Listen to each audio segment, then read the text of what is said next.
আসসালামু আলাইকুম শিক্ষার্থীরা, আশা করি সবাই অনেক ভালো আছো। তো আজকে হচ্ছে প্রথম অধ্যায়ের উপর আমাদের লেকচার 3। আজকের এই লেকচারটার মধ্যে আমরা অনেকগুলা টপিক নিয়ে আলোচনা করব। তার মধ্যে সেন্ট্রোজোম বা সেন্ট্রিউল, তারপর কোষ কঙ্কাল, তারপর পারঅক্সিজোম, কোষ গহ্বর, তারপর নিউক্লিয়াস, তারপর ক্রোমোজোম। এই বিষয়গুলো নিয়ে একেবারে বিস্তারিত আলোচনা করব। তার আগে তোমাকে বলে রাখছি, এটা আমাদের এই অধ্যায়ের উপর লেকচার 3। তার মানে এর আগে আমরা আরও 2টা লেকচার শেষ করেছি। ওই 2টা লেকচার যারা তোমরা করো নাই, তা ওই লেকচার 2টা করে দেন এই ক্লাসটা করবা। তাহলে সব কিছু একটু বুঝতে সুবিধা হবে। কারণ আমরা এই অধ্যায়ের পর্যায়ক্রমিক ক্রম অনুসারেই পড়তেছি। একেবারে অধ্যায়টা শুরু হয়েছে যে টপিকগুলো থেকে, এইভাবে পর্যায়ক্রমিকভাবে পড়ছি। সো আরেকটা কথা যে এই ক্লাসটা আগের ক্লাসগুলো অবশ্যই করবে এবং ক্লাসগুলো নোট করবা, একটা নির্দিষ্ট খাতার মধ্যে নোট করবা, যাতে এটা অনেক দিন পর্যন্ত থাকে। বারবার বলতেছি, নোট যদি না করো তাহলে কিন্তু বিপদে পড়বা। তো আজকে যে আমাদের প্রথম যে টপিক, সেই টপিকটা সেন্ট্রিউল। তো সেন্ট্রিউল কাকে বলে এইটা আমরা একটু পরে আসি। সেন্ট্রিউল কে আবিষ্কার করছেন? 1887 সালে সেন্ট্রিউল আবিষ্কার করছে কে? Van Benden. উনি 1887 সালে সেন্ট্রিউল আবিষ্কার করেন এবং পরবর্তীতে 1888 সালে থিওডর বেভারি এটার নামকরণ করেন। তো এটার নামকরণ কেন করছে, কিভাবে করছে, এটা যদি আমরা বুঝি তাইলেই এই সেন্ট্রিউলের সংজ্ঞা দেওয়াটা সহজ হয়ে যাবে। তো আমরা একটু নামকরণটা দেখি যে কিভাবে এটা নামকরণ করা হলো। তো এই থিওডর বেভারি এটার নামকরণ করছে 2টা শব্দ থেকে। একটা সেন্ট্রাম, সেন্ট্রাম, এবং আরেকটা শব্দ ওল। এই 2টা শব্দ থেকে সেন্ট্রিউল নামকরণ করা হয়েছে। সেন্ট্রাম শব্দের অর্থ কেন্দ্র, কোনো কিছুর কেন্দ্রকে কি বলা হয়? ওই যে সেন্টার, ওইখান থেকে সেন্ট্রাম। এবং ওল শব্দের অর্থ ছোট, ছোট বস্তু, ছোট কোনো কিছুকে ওল বলা হয়। তার মানে সেন্ট্রিউল শব্দটাকে যদি আমরা একত্রিত করি, তাহলে সেন্টার এবং ওল এই দুটাকে একত্র করলে এটার অর্থ দাঁড়ায় কেন্দ্রীয়, কেন্দ্রীয় ছোট বস্তু, ছোট বস্তু। তার মানে সেন্ট্রিউল শব্দের অর্থ দাঁড়াইলো কেন্দ্রীয় ছোট বস্তু। তাহলে সেন্ট্রিউলকে কেন্দ্রীয় ছোট বস্তু কেন বলা হয়? এর কারণটা কি? এর কারণটা জাস্ট আমরা যদি সেন্ট্রিউলটা দেখি যে সেন্ট্রিউলটা এক্স্যাক্টলি কোথায় থাকে, তাহলে এটার নামকরণের মূল কারণটা আমরা বুঝতে পারবো। ধরো এটা একটা কোষ। আমরা জানি কোষের ঠিক কেন্দ্রের মধ্যে মাঝখানে নিউক্লিয়াস থাকে। তার নিউক্লিয়াসকে কি বলা হয়? কোষের কেন্দ্র বলা হয়। আর এই সেন্ট্রিউলটা অবস্থান করে নিউক্লিয়াসের কাছাকাছিতে। এই যে নিউক্লিয়াসের কাছাকাছি এমন একটা জায়গাতে সেন্ট্রিউল অবস্থান করে।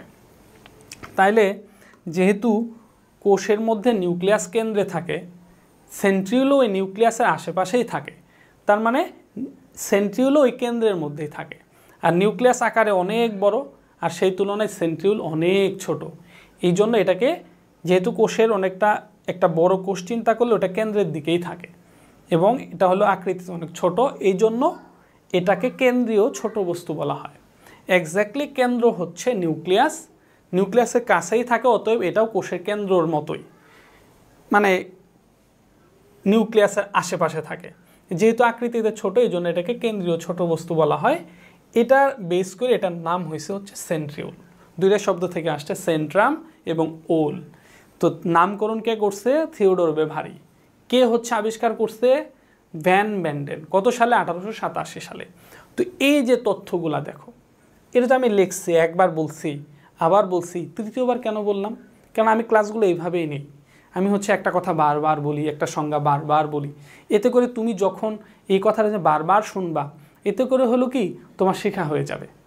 তোমার পরবর্তীতে বই, আমি চেষ্টা করি যাতে পরবর্তীতে বই না পড়লেও যেন হয়, এভাবে যাতে মূল কনসেপ্টটা যেন সে আমার ক্লাস থেকে যেন আয়ত্ত করতে পারে, বুঝতে পারে। ঠিক আছে? তো এই জন্য আমি যখন লিখবো তখন তুমি লিখবা, আগে লিখতে যাবা না, বা পরবর্তীতে ওই যে ক্লাস স্লাইড দেখে দেখে লিখবে, এরকম করবা না। আর একটা কথা যে আমি যখন বলবো আমার সাথে সাথে বলবা, তাহলে কি হবে? একেবারে সুন্দরভাবে শেখা হয়ে যাবে। তো সেন্ট্রিউল কাকে বলে? আমরা এখন কি করব? সেন্ট্রিউলের সংজ্ঞা প্রদান করব।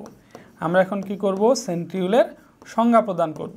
তো কোনো কিছু সংজ্ঞা দেবার সময়, কোনো কিছু সংজ্ঞা দেবার আগে ওই বিষয়টার বৈশিষ্ট্য জানা লাগে। যদি বৈশিষ্ট্য না জানা যায়, তাহলে বৈশিষ্ট্য না জেনে আসলে সংজ্ঞা দেওয়া যায় না। তো আমরা আগে একটু সেন্ট্রিওলের একটু বৈশিষ্ট্য জানি। 1 নাম্বার বৈশিষ্ট্য অলরেডি আমরা জেনে ফেলছি। সেই বৈশিষ্ট্যটা হচ্ছে কি, সেন্ট্রিওল নিউক্লিয়াসের কাছাকাছি থাকে। এটা হলো 1 নাম্বার বৈশিষ্ট্য। তাহলে সেন্ট্রিওল কোথায় থাকে? নিউক্লিয়াসের কাছাকাছি থাকে, নিউক্লিয়াসের কাছাকাছি অবস্থান করে, এটা হলো 1 নাম্বার বৈশিষ্ট্য। দ্বিতীয় বৈশিষ্ট্য হচ্ছে সেন্ট্রিওল স্বপ্রজনন ক্ষমতা সম্পন্ন। সেন্ট্রিওল নিজে নিজেই বিভাজিত হতে পারে। সেন্ট্রিওল কি করতে পারে? নিজে নিজে বিভাজিত হতে পারে। তার মানে এটাকে আমরা বলতে পারি স্বপ্রজনন ক্ষমতা সম্পন্ন। এটা হলো সেন্ট্রিওলের 2 নাম্বার বৈশিষ্ট্য। এর পরবর্তীতে আসো সেন্ট্রিওলের 3 নাম্বার বৈশিষ্ট্য হচ্ছে সেন্ট্রিওল কোষচক্র নিয়ন্ত্রণ করে। একটা কোষ কখন বিভাজিত হবে, কখন কোষটার মধ্যে প্রোফেজ হবে, কখন প্রোমেটাফেজ হবে, কখন স্পিন্ডল যন্ত্রের সৃষ্টি হবে, কখন ক্রোমোজোমগুলো মেটাফেজের মধ্যে বিষুবীয় অঞ্চল বরাবর অবস্থান করে, আবার অ্যানাফেজের মধ্যে অর্ধেক ক্রোমোজোম মেরুর দিকে গমন করে। এই যে কখন ক্রোমোজোমগুলো মেরুর দিকে গমন করবে, এভারেজ এই কাজগুলো হচ্ছে সেন্ট্রিওল নিয়ন্ত্রণ করে। তার মানে এটাকে আমরা বলতে পারি কি, কোষচক্র নিয়ন্ত্রণ করে। কোষচক্র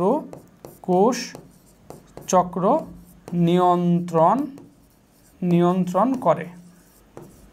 তো এই হচ্ছে সেন্ট্রিওলের প্রধান 3টা বৈশিষ্ট্য।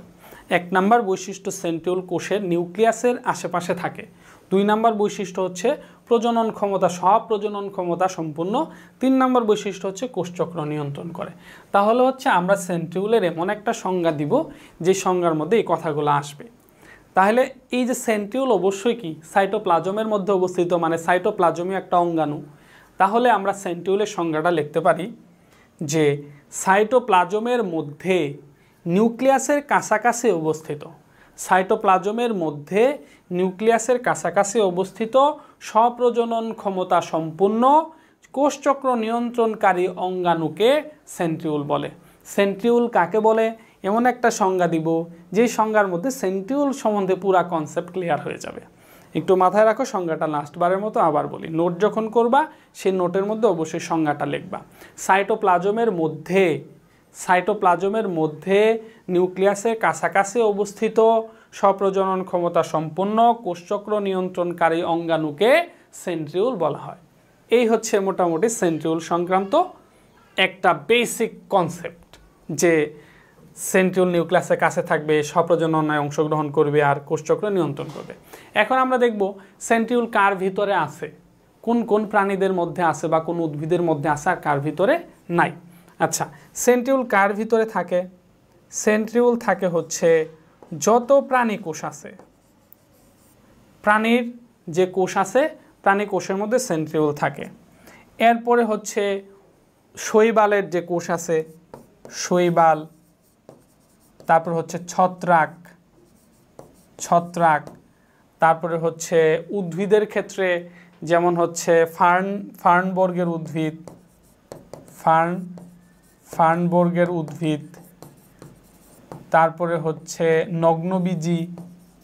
নগ্নবীজি, হ্যাঁ, এই যে এসব, এই যে এদের মধ্যে এদের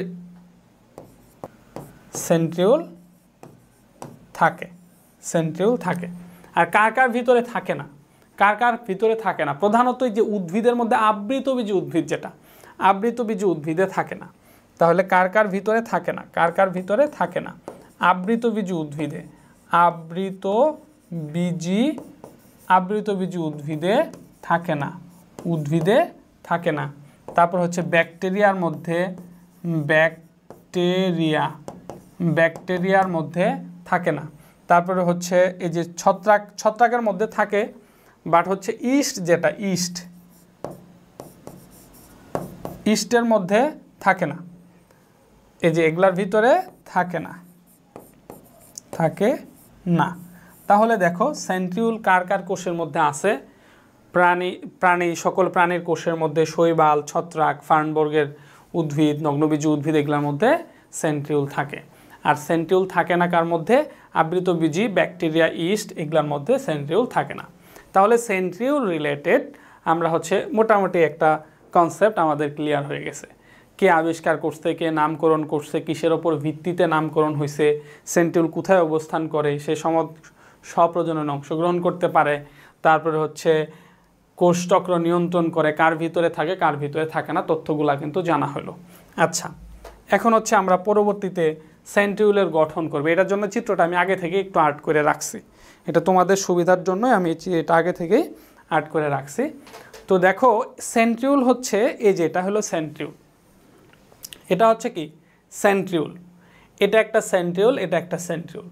দুইটা সেন্ট্রিউল সবসময় একসাথেই থাকে। তো দুইটা সেন্ট্রিউল পরস্পর অনেকটা 90 ডিগ্রি অ্যাঙ্গেল বরাবর হয়ে থাকে, একটার সাথে আরেকটা বরাবর থাকে, 90 ডিগ্রি অ্যাঙ্গেল হয়ে থাকে। যদিও এটা দেখে 90 ডিগ্রি মনে হচ্ছে না, যেহেতু 3Dর মতো, এটা বরাবর দিলে 90 ডিগ্রি অ্যাঙ্গেল হইতো আর কি। তো তাহলে এই যে দুইটা সেন্ট্রিউল যে আছে, এই দুইটা সেন্ট্রিউলের মধ্যে একটা হচ্ছে মাদার সেন্ট্রিউল আর একটা হচ্ছে ডটার সেন্ট্রিউল। একটা সেন্ট্রিউলই থাকে, ওই একটা সেন্ট্রিউল থেকে আরেকটা সেন্ট্রিউলের সৃষ্টি হয়। এই জন্য একটাকে মাদার সেন্ট্রিউল বলা হয় আর একটাকে ডটার সেন্ট্রিউল বলা হয়। এই মাদার সেন্ট্রিউল এবং ডটার সেন্ট্রিউল পরস্পর 90 ডিগ্রি অ্যাঙ্গেল বরাবর থাকে। আচ্ছা, এবং সেন্ট্রিউলের চারপাশ দিয়ে হচ্ছে সেন্ট্রোস্ফিয়ার থাকে। সাইটোপ্লাজমীয় যে মাতৃকা তরল পদার্থ, এটা সেন্ট্রিউলের চারপাশ দিয়ে একবার ভারী স্বচ্ছ অর্ধস্বচ্ছ একটা তরল পদার্থ এখানে থাকে, এটাকে সেন্ট্রোস্ফিয়ার বলা হয়। এই সেন্ট্রোস্ফিয়ার সহ এই সেন্ট্রিউলকে সেন্ট্রোজোম বলা হয়। তাহলে কয়েকটা বিষয় ক্লিয়ার হওয়া উচিত। একটা হলো সেন্ট্রিউল কি, আর একটা হচ্ছে সেন্ট্রোস্ফিয়ার কি, আর একটা হচ্ছে সেন্ট্রোজোম কি। তাহলে সেন্ট্রিউল কি? সাইটোপ্লাজমের মধ্যে নিউক্লিয়াসের কাছাকাছি অবস্থিত স্বপ্রজননে সক্ষম বা স্বপ্রজনন ক্ষমতা সম্পন্ন কোষচক্র নিয়ন্ত্রণকারী অঙ্গাণুকে সেন্ট্রিউল বলা হয়। সেন্ট্রিউলের চারপাশে যে সাইটোপ্লাজমীয় তরল পদার্থ থাকে এটাকে সেন্ট্রোস্ফিয়ার বলা হয়। সেন্ট্রোস্ফিয়ার সহ সেন্ট্রিউলকে সেন্ট্রোজোম বলা হয়। ক্লিয়ার হয়েছে? এখন দেখো এখান থেকে একটা কোশ্চেন, সেটা হলো সেন্ট্রিউল কাকে বলে বা সেন্ট্রোজোম বলতে কি বোঝায়। সেন্ট্রিউল কাকে বলে বা সেন্ট্রোজোম বলতে কি বোঝায় বা সেন্ট্রিউল বলতে কি বোঝায়, এরকম খ নাম্বারের প্রশ্ন হতে পারে। যদি হয় তাহলে আমি প্রথমে কি করব, সংজ্ঞা দিব। প্রথমে সংজ্ঞা দিব, তারপরে সেন্ট্রোস্ফিয়ারের কথা বলবো, তারপরে সেন্ট্রোজোমের কথা বলবো। ঠিক আছে? এর পরবর্তীতে আমি বলবো হচ্ছে এই যে কার কার ভিতরে সেন্ট্রিউল থাকে আর কার কার ভিতরে থাকে না। তাহলে হচ্ছে খ নাম্বার হয়ে যাবে। তাহলে খ নাম্বারে এখন একটা প্রশ্ন পড়তেছি যে সেন্ট্রিউল বলতে কি বোঝায়। সেন্ট্রিউল বলতে কি বোঝায়, খ নাম্বারে একটা প্রশ্ন পড়তেছি। প্রশ্নটা কি? সেন্ট্রিউল বলতে কি বোঝায়। তাহলে আমি প্রথমে কি করব, সংজ্ঞা দিব। প্রথমে সংজ্ঞা দিব যে সাইটোপ্লাজমের মধ্যে নিউক্লিয়াসের কাছাকাছি অবস্থিত প্রজনন ক্ষমতা সম্পন্ন কোষচক্র নিয়ন্ত্রণকারী অঙ্গাণুকে সেন্ট্রিউল বলা হয়। তারপরে আমরা বলবো হচ্ছে সেন্ট্রিউলের চারপাশ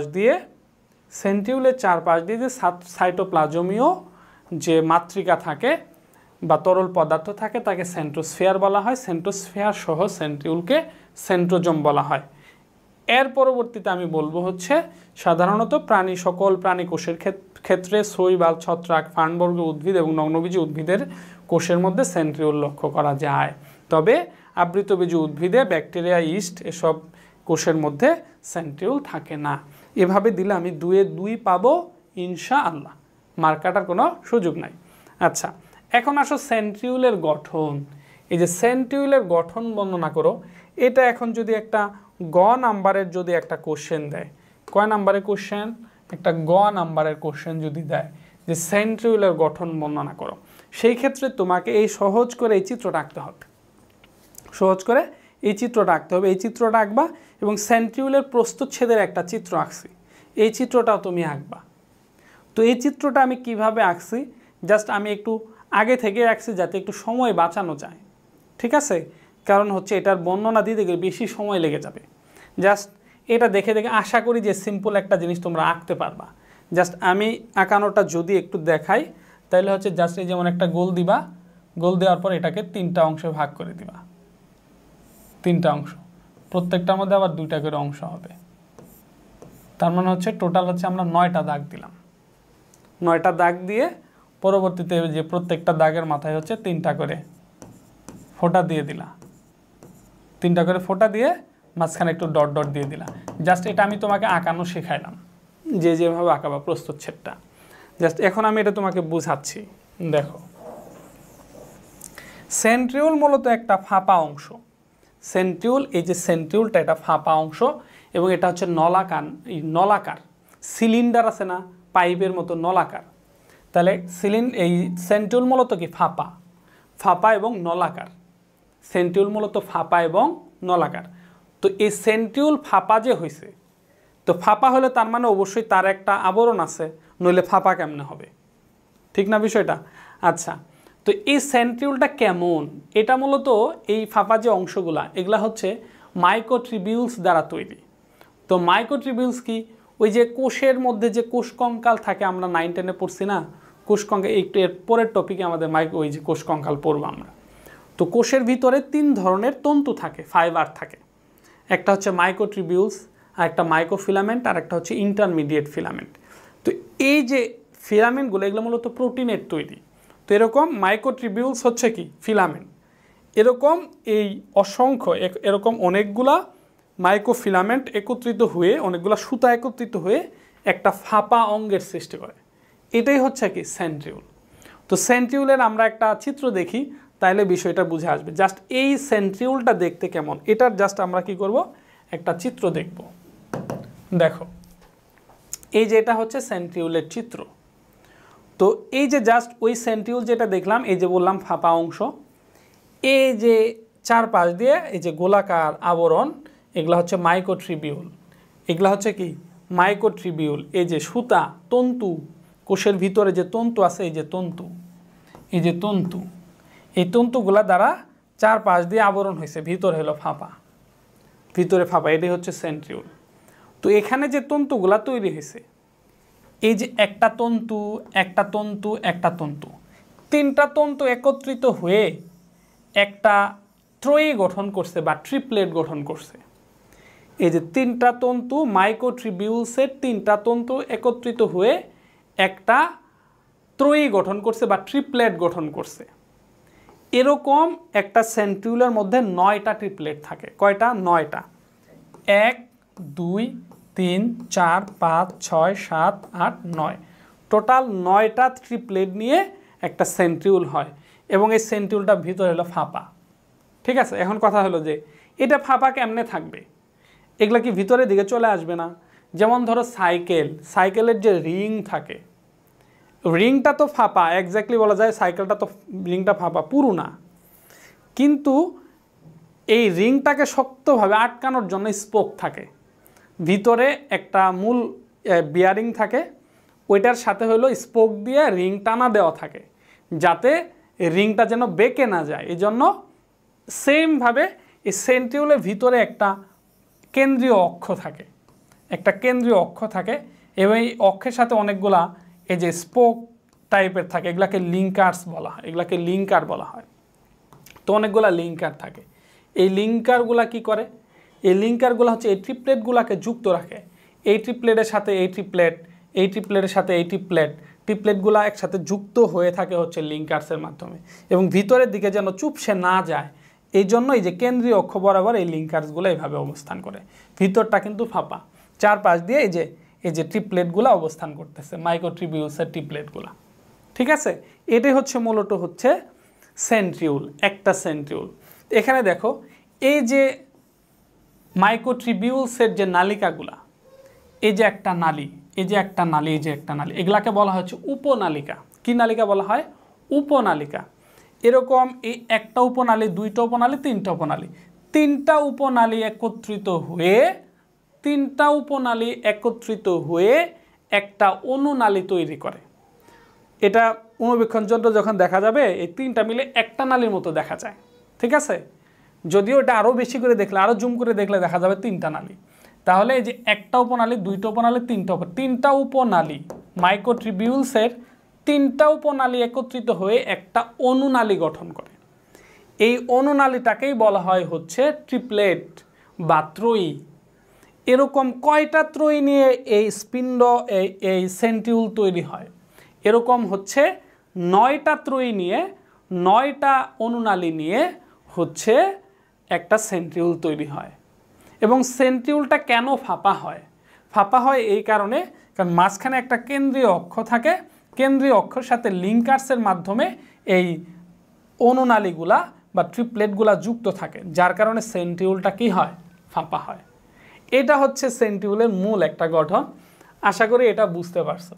জাস্ট এই যে চিত্রটা দেখলা তোমরা, যে এই যে চিত্রটা দেখলা, এটার জাস্ট আমরা প্রস্থচ্ছেদটা, এই চিত্রটা তুমি যদি আঁকো তাহলে তোমার বেশি সময় লাগবে এবং একটু ঝামেলা হবে, যার কারণে আমি হচ্ছে তোমাকে চিত্রটা সহজ করে দিছি।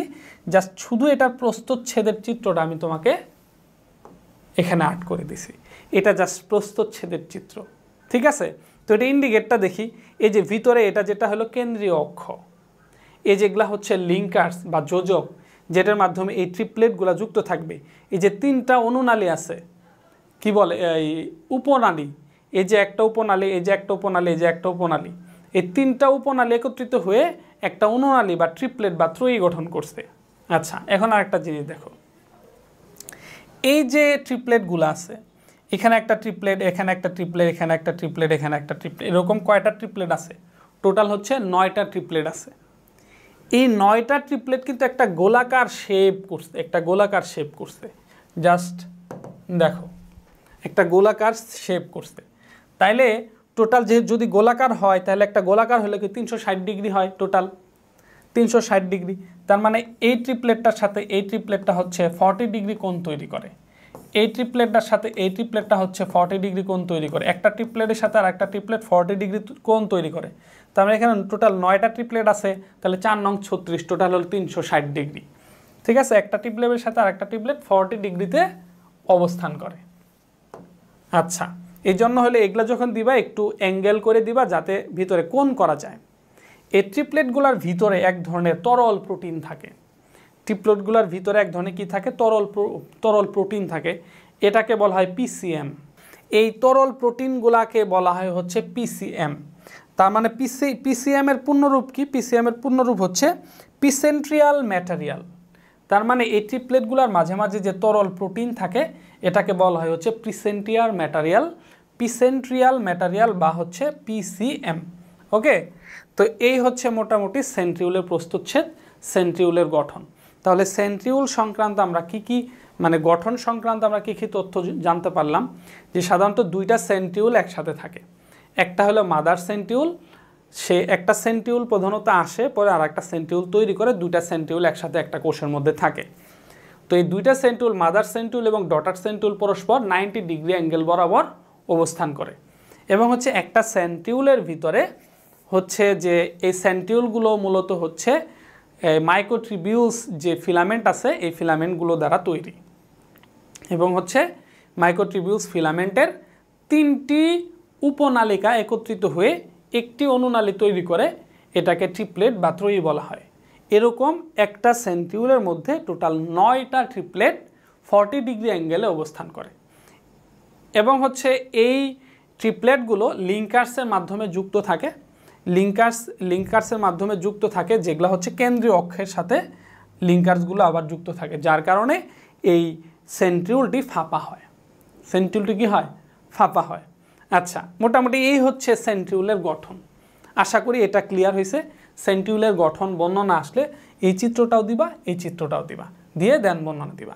এখন আসো যে সেন্ট্রিউলের এই যে সেন্ট্রিউল যেটা আছে, একটা সেন্ট্রিউলের ব্যাসার্ধ কতটুকু হয় এবং হচ্ছে এটার মধ্যে কি কি রাসায়নিক উপাদান থাকে, এই বিষয়গুলো এটার মধ্যে গঠনের মধ্যে ইনক্লুড হবে। 1 নাম্বার কথা হচ্ছে যে এটার আমরা ব্যাস দেখব। তো সেন্ট্রিউলের ব্যাস হচ্ছে 0.15 থেকে 0.25 মাইক্রোমিটার। এটা হচ্ছে সেন্ট্রিউলের ব্যাস। তো বুঝতেই পারতেছো, এটা মাইক্রোমিটারের ভিতরে আবার পয়েন্ট ঢুকে গেছে, মানে অনেক ক্ষুদ্র। এবং হচ্ছে এখন আমরা দেখব রাসায়নিক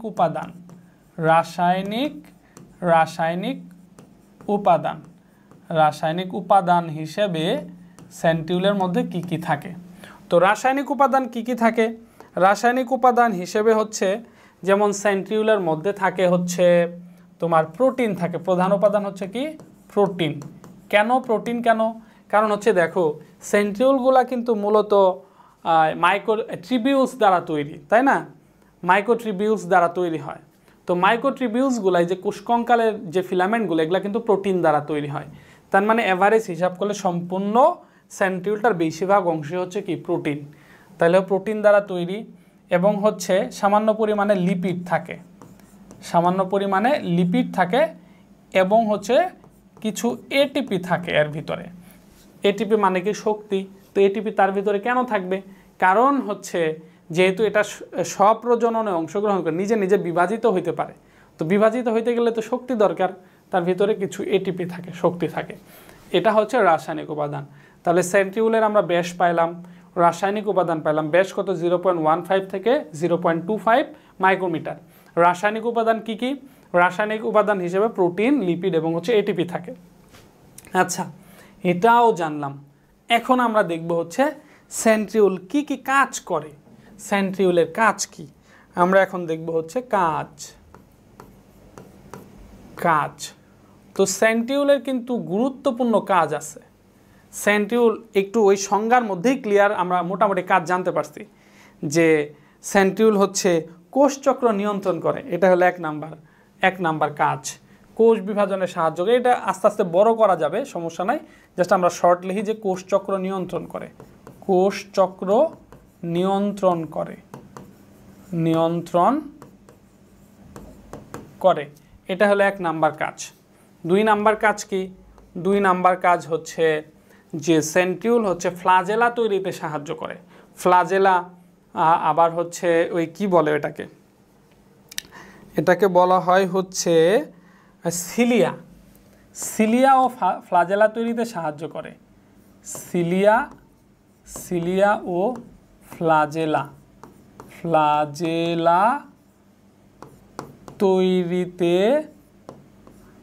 তৈরিতে সাহায্য করে।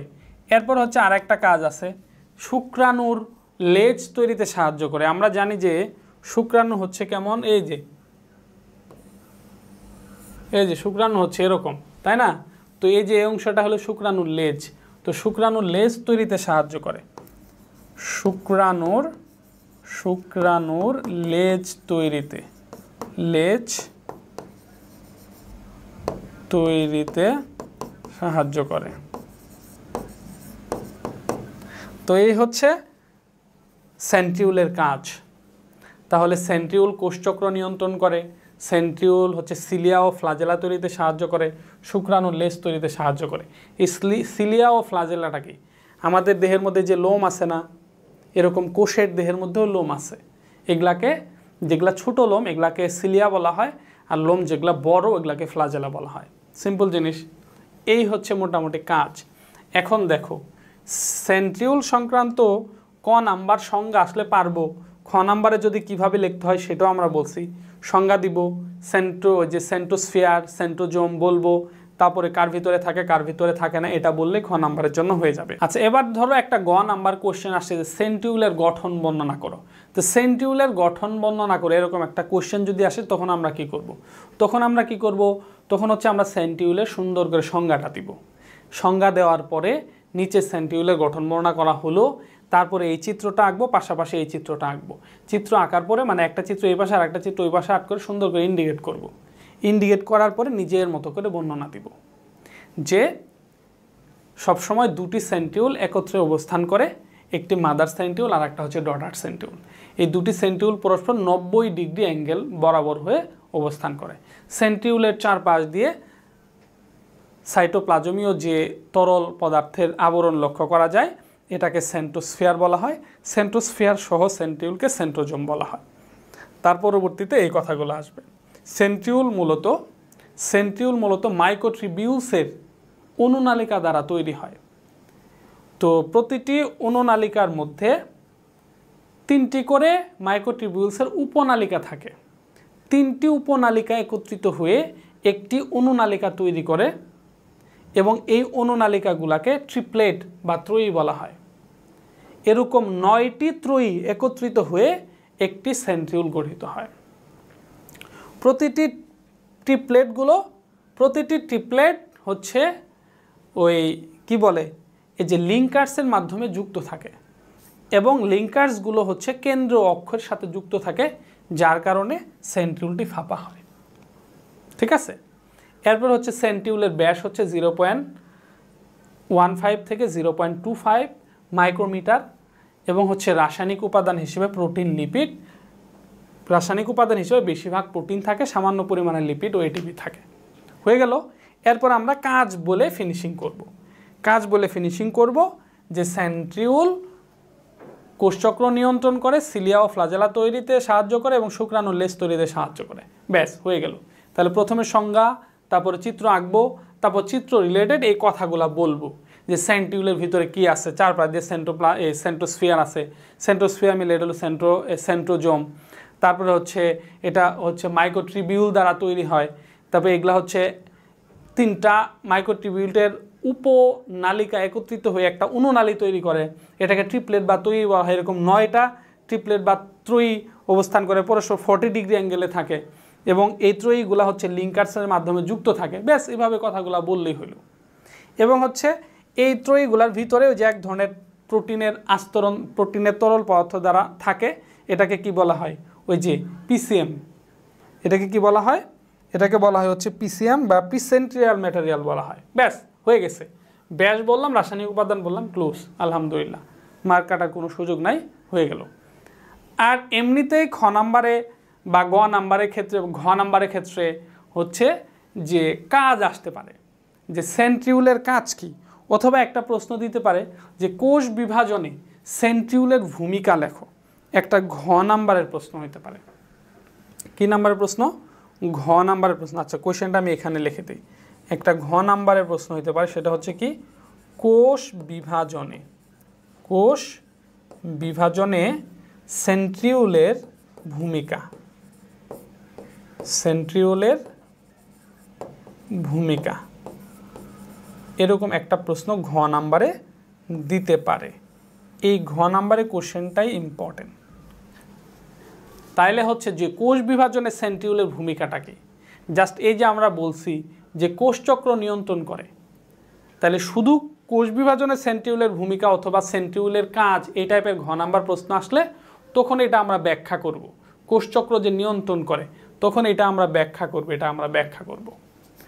আমি তোমাকে কথাগুলো বললে তুমি বুঝবা যে এর উত্তরটা কী হবে। তা আমরা জানি যে একটা কোষ কখন বিভাজিত হয়। মাইটোসিস বিভাজনের টোটাল 5টা ধাপ আছে। প্রোফেজ দিয়ে শুরু হবে, তারপর প্রোমেটাফেজ, তারপর মেটাফেজ, তারপরে অ্যানাফেজ, তারপর হচ্ছে টেলোফেজ। এই যে 5টা ধাপ। তারপরে একটা কোষ থেকে, টেলোফেজের পরে একটা কোষ থেকে 2টা কোষ হইল। এন্ড কোষটা অনেক ছোট ছোট, কোষটা এখন আস্তে আস্তে বড় হবে। বড় হওয়ার পরে একটা সময় সে আবার বিভাজিত হবে। টোটাল যে চক্রটা এটা হলো কোষ চক্র। তাহলে একটা কোষ ধরো ছোট থেকে বড় হচ্ছে, একটা কোষ ছোট থেকে বড় হচ্ছে, এখন ফাইনালি সে বড় হয়ে গেছে, এখন সে বিভাজিত হবে। এই যে এখন সে বিভাজিত হবে কি না, সেন্ট্রিউল সেই সিদ্ধান্ত নেবে। ধরো কোষ বিভাজন শুরু হয়ে গেল, প্রোফেজ প্রক্রিয়া শুরু হলো। প্রোফেজের মধ্যে কি হয়, সেন্ট্রিউল 2 ভাগে বিভক্ত হয়ে যায়। সেন্ট্রিউল থেকে এক ধরনের রশ্মি নিঃসৃত হয়, এস্টার রশ্মি নিঃসৃত হয়। তাহলে এই যে সেন্ট্রিউল যখন 2 ভাগে বিভাজিত হলো, তার মানে এখন কোষ বিভাজন শুরু হয়ে গেল প্রোফেজের মাধ্যমে, সেন্ট্রিউল 2 ভাগে ভাগ হওয়ার মাধ্যমে। এরপরে প্রোমেটাফেজের ক্ষেত্রে কি হবে, প্রোমেটাফেজের মধ্যে স্পিন্ডল যন্ত্রের সৃষ্টি হবে।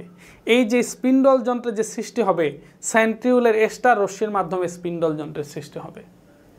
তারপরে হচ্ছে এই যে মেটাফেজের মধ্যে ক্রোমোজোমগুলা বিষুবীয় অঞ্চল বরাবর অবস্থান করে, এটার ক্ষেত্রেও এই সেন্ট্রিউলের ভূমিকা আছে। এরপর অ্যানাফেজ ধাপে ক্রোমোজোমগুলা যে ওই মেরুর দিকে যাবে, অর্ধেক ক্রোমোজোম এক মেরুর দিকে, বাকি অর্ধেক ক্রোমোজোম অপর মেরুর দিকে যাবে, এটার জন্য এই সেন্ট্রিউলের ভূমিকা আছে। এগুলা হচ্ছে সেন্ট্রিউলের কাজ, সেন্ট্রিউলের ভূমিকা। তাহলে শুধু কোষ বিভাজনে সেন্ট্রিউলের ভূমিকা যদি আসে, তাহলে এই কথাগুলো আমরা লিখব যে এই টোটাল হচ্ছে প্রোফেজ ধাপের মধ্যে 2 ভাগে বিভক্ত হয়ে প্রোফেজ ধাপটা সম্পন্ন করে সেন্ট্রিউল। তারপর হচ্ছে প্রোমেটাফেজ ধাপে যে স্পিন্ডল যন্ত্র সৃষ্টি হয়, সেটিতেও সেন্ট্রিউল ভূমিকা পালন করে। এরপর হচ্ছে মেটাফেজ ধাপের মধ্যে ক্রোমোজোমগুলার সেন্ট্রোমিয়ার যে বিষুবীয় অঞ্চল বরাবর অবস্থান করে, সেখানেও এই সেন্ট্রোমিয়ারের ভূমিকা আছে। এবং অ্যানাফেজ ধাপের ক্ষেত্রে ক্রোমোজোমগুলা যে মেরুমুখী চলন হয়, এখানেও সেন্ট্রোমিয়ার ভূমিকা পালন করে। অর্থাৎ সেন্ট্রোমিয়ার ছাড়া আসলে কোষ বিভাজন সম্ভব না। সেন্ট্রোমিয়ার ছাড়া এক্স্যাক্টলি কোষ বিভাজন সম্ভব না। এই জন্য দেখো প্রাণী দেহের মধ্যে যে স্নায়ু কোষ আছে, এই স্নায়ু কোষ কিন্তু বিভাজিত হয় না। কেন? কারণ স্নায়ু কোষের মধ্যে সেন্ট্রিওল নাই। আর যেহেতু স্নায়ু কোষের মধ্যে সেন্ট্রিওল থাকে না, সেই কারণে কিন্তু স্নায়ু কোষ কী হয় না? বিভাজিত হয় না। তো এই হচ্ছে মোটামুটি সেন্ট্রিওল রিলেটেড। তাহলে সেন্ট্রিওলকে আমরা যদি একটু রিভিউ করি, যে সেন্ট্রিওল হচ্ছে নিউক্লিয়াসের কাছাকাছি অবস্থিত, স্বপ্রজননে সক্ষম, কোষচক্র নিয়ন্ত্রণ করে, তারপরে প্রাণী, শৈবাল, ছত্রাক, ফার্ন, নগ্নবীজি এদের মধ্যে আছে, আবৃতবীজি আর হচ্ছে ব্যাকটেরিয়া এবং ইস্ট এদের মধ্যে থাকে না। সেন্ট্রাম এবং ওল থেকে সেন্ট্রিওল শব্দ আসছে। তারপরে হচ্ছে সেন্ট্রিওলের চারপাশ দিয়ে সাইটোপ্লাজমে মাতৃকা থাকে, এটাকে সেন্ট্রোস্ফিয়ার বলা হয়। সেন্ট্রোস্ফিয়ার সহ এটা হলো সেন্ট্রোজোম। তারপরে সেন্ট্রোজোম মূলত মাইক্রোটিবিউল দ্বারা তৈরি হয়। মাইক্রোটিবিউলের যে উপনালিকা, 3টা উপনালিকা একত্রিত হয়ে একটা ট্রিপলেট বা ত্রয়ী গঠন করে। এরকম 9টা ত্রয়ী থাকে। ট্রিপলেটগুলো পরস্পর 40 ডিগ্রি অ্যাঙ্গেলে অবস্থান করে। এগুলো সবগুলা হচ্ছে লিঙ্কার্সের মাধ্যমে যুক্ত থাকে এবং প্রত্যেকটা লিঙ্কার্স আবার কেন্দ্রীয় অক্ষের সাথে যুক্ত থাকে, যার কারণে সেন্ট্রিওলটা কী হয়? ফাঁপা হয়। এবং ট্রিপলেটগুলোর মাঝে মাঝে হচ্ছে যে প্রিসেন্ট্রিয়াল ম্যাটেরিয়াল থাকে, পিসিএম থাকে, এটা এক ধরনের প্রোটিন। আর রাসায়নিক উপাদান থেকে হিসাবে প্রোটিন, লিপিড এবং এটিপি থাকে। ব্যাস হচ্ছে 0.15 থেকে 0.25 মাইক্রন পর্যন্ত হয়ে থাকে। ব্যাস এই মোটামুটি হচ্ছে। এরপর কাজ হলো কি? কোষচক্র নিয়ন্ত্রণ করে, সিলিয়া ও ফ্লাজেলা তৈরি করে, শুক্রাণু লেজ তৈরি করে।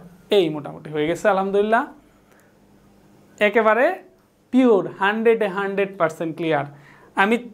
আমার মনে হয় না সেন্ট্রিওল এরপরেও সেন্ট্রিওল থেকে কোনো ধরনের কোশ্চেন কারো মাথায় থাকতে পারে। আর একটা কথা সেন্ট্রিওল রিলেটেড একটু বলে দিই, সেটা হচ্ছে তোমাদের যে আবুল হাসান স্যারের বই তোমরা পড়ো, আবুল হাসান স্যারের বইয়ের মধ্যে সেন্ট্রিওলের 3টা অংশের কথা বলা আছে। কয়টা অংশ? 3টা অংশের কথা বলা আছে। একটা আছে হচ্ছে আবরণ, প্রাচীর, একটা বলা হচ্ছে প্রাচীর বা হচ্ছে সিলিন্ডার ওয়াল।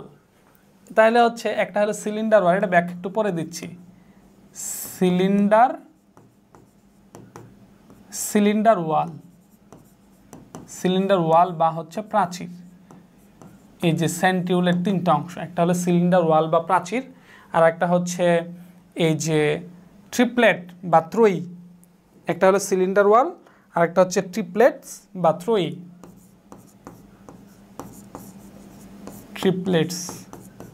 ট্রিপলেটস বা হচ্ছে ত্রয়ী। আর একটা হচ্ছে কি? লিঙ্কার্স বা যোজক।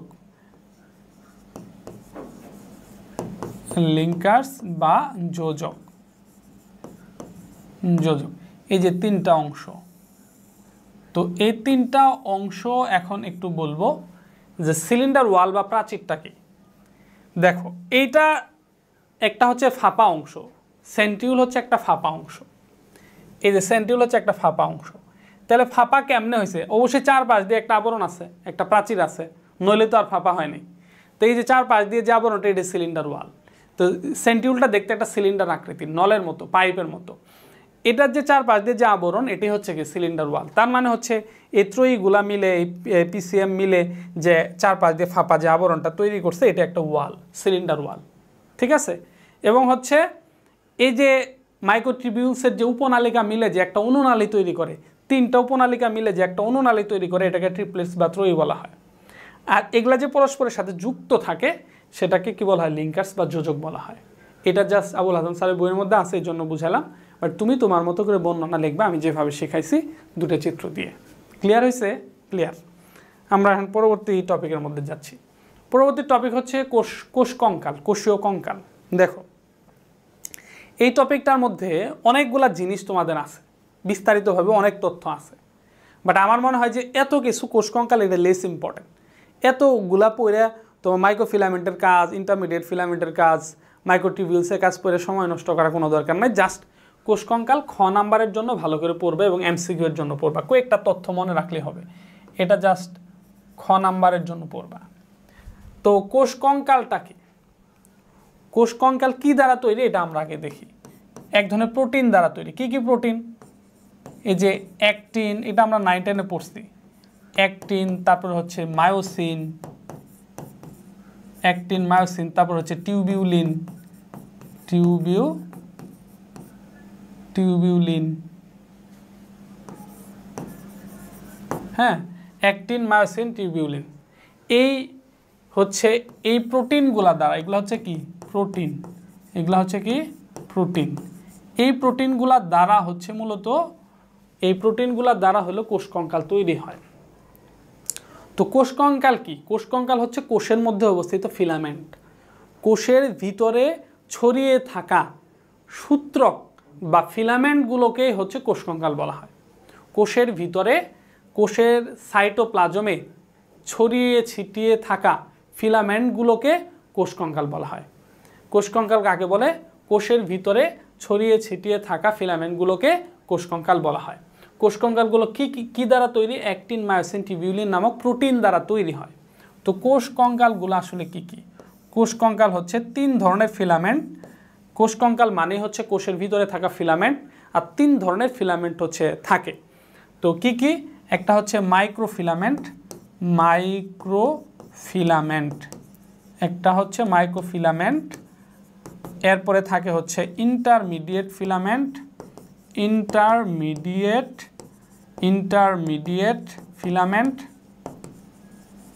এরপরে থাকে হচ্ছে মাইক্রোটিবিউলস,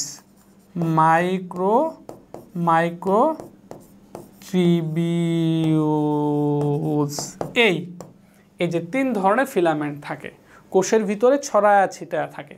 তো কোষ কঙ্কাল রিলেটেড এর চেয়ে বেশি তথ্য আর জানার দরকার নাই। একটা কোষীয় যত অঙ্গাণুগুলা আছে, সব অঙ্গাণুগুলাকে সে ধারণ করে রাখে, ধরে রাখে। ঠিক আছে, জাস্ট হচ্ছে এটা আমরা একটু চিত্র দেখি, একটু ভালো করে চিত্র দেখলে আর একটু বোঝা যাবে। এই যে ধরে এটা হলো কোষ, কোষটা চারপাশে ঘিরে আছে। এই যে ভিতরে যত সুতা, এই যে মাইটোকন্ড্রিয়া একটা অঙ্গাণু, এই যে এখানে একটা অঙ্গাণু, এখানে আর একটা অঙ্গাণু, ওই অঙ্গাণুর চারপাশ দিয়ে একেবারে ঘিরে আছে যে সুতাগুলা, এগুলাই হচ্ছে হলো কোষ কঙ্কাল। কয় ধরনের সুতা আছে? 3 ধরনের। এই যে সবুজ রঙের কিছু সুতা, তারপর এই যে নীল রঙের কিছু সুতা, তারপর হচ্ছে এই যে পার্পেল বেগুনি রঙের কিছু সুতা দেখতে পাচ্ছি আমরা। তো এই 3 ধরনের যে সুতা আছে, এই সুতাগুলাই, এই তন্তুগুলাই হচ্ছে কোষ কঙ্কাল বা ফিলামেন্ট। ঠিক আছে, তো এখানে এই যে সবুজ রঙের যে সুতাগুলা, এগুলা হচ্ছে মাইক্রোটিবিউলস। এগুলা কি? মাইক্রোটিবিউলস। এই যে নীল রঙের যেগুলা দেখা যাচ্ছে, এগুলা হচ্ছে ইন্টারমিডিয়েট ফিলামেন্ট। আর এই যে বেগুনি রং যেটা দেখা যাচ্ছে পার্পেল কালার, এটা হচ্ছে মাইক্রোফিলামেন্ট। তাহলে হচ্ছে কয় ধরনের? 3 ধরনের সুতা থাকে, মাইক্রোফিলামেন্ট, ইন্টারমিডিয়েট ফিলামেন্ট আর হচ্ছে মাইক্রোটিবিউল। এই যে মাইক্রোটিবিউল, এই যেগুলা হচ্ছে ইন্টারমিডিয়েট ফিলামেন্ট, আর এই যেটা হচ্ছে মাইক্রোফিলামেন্ট। মোটামুটি এই হচ্ছে কোষচক্র, এই কোষ কঙ্কাল। এর ভিতরে আমরা যদি একটু যদি মানে দূর থেকে দেখি, তাহলে এগুলাকে কেমন মনে হবে? এই যে দূর থেকে দেখলে এরকম মনে হবে। তো কোষটাকে যদি আমরা কোষ কঙ্কাল যদি দেখি, তাহলে ভিতরে অঙ্গাণুগুলা কিছুই দেখা যাবে না, শুধু জালের মতো ছড়ায় অসংখ্য কোষ কঙ্কালই দেখা যাবে, সুতাগুলাই দেখা যাবে। এই জন্য আমরা যখন প্রথমে কোষের গঠন পড়ছি, মাইটোকন্ড্রিয়া, প্লাস্টিড, রাইবোজোম, একটা কোষ যখন দেখছি, তখন আসলে কোষ কঙ্কাল দেখানো হয় নাই। কারণ কোষ কঙ্কাল দেখালে আর ভিতরের অঙ্গাণুগুলা ঢাকা পড়ে যাবে, দেখাই যাবে না। তো কোষ কঙ্কাল রিলেটেড এর চেয়ে বেশি তথ্য আর মনে রাখার দরকার নেই, কষ্ট করে ওগুলো পড়ো না। যাদের কাছে সময় আছে, এগুলা যখন শেষ হয়ে যাবে, সব তথ্য যখন শেষ পড়া, তখন ওগুলা পড়বা, মনে থাকলে থাকবে, না থাকলে নাই।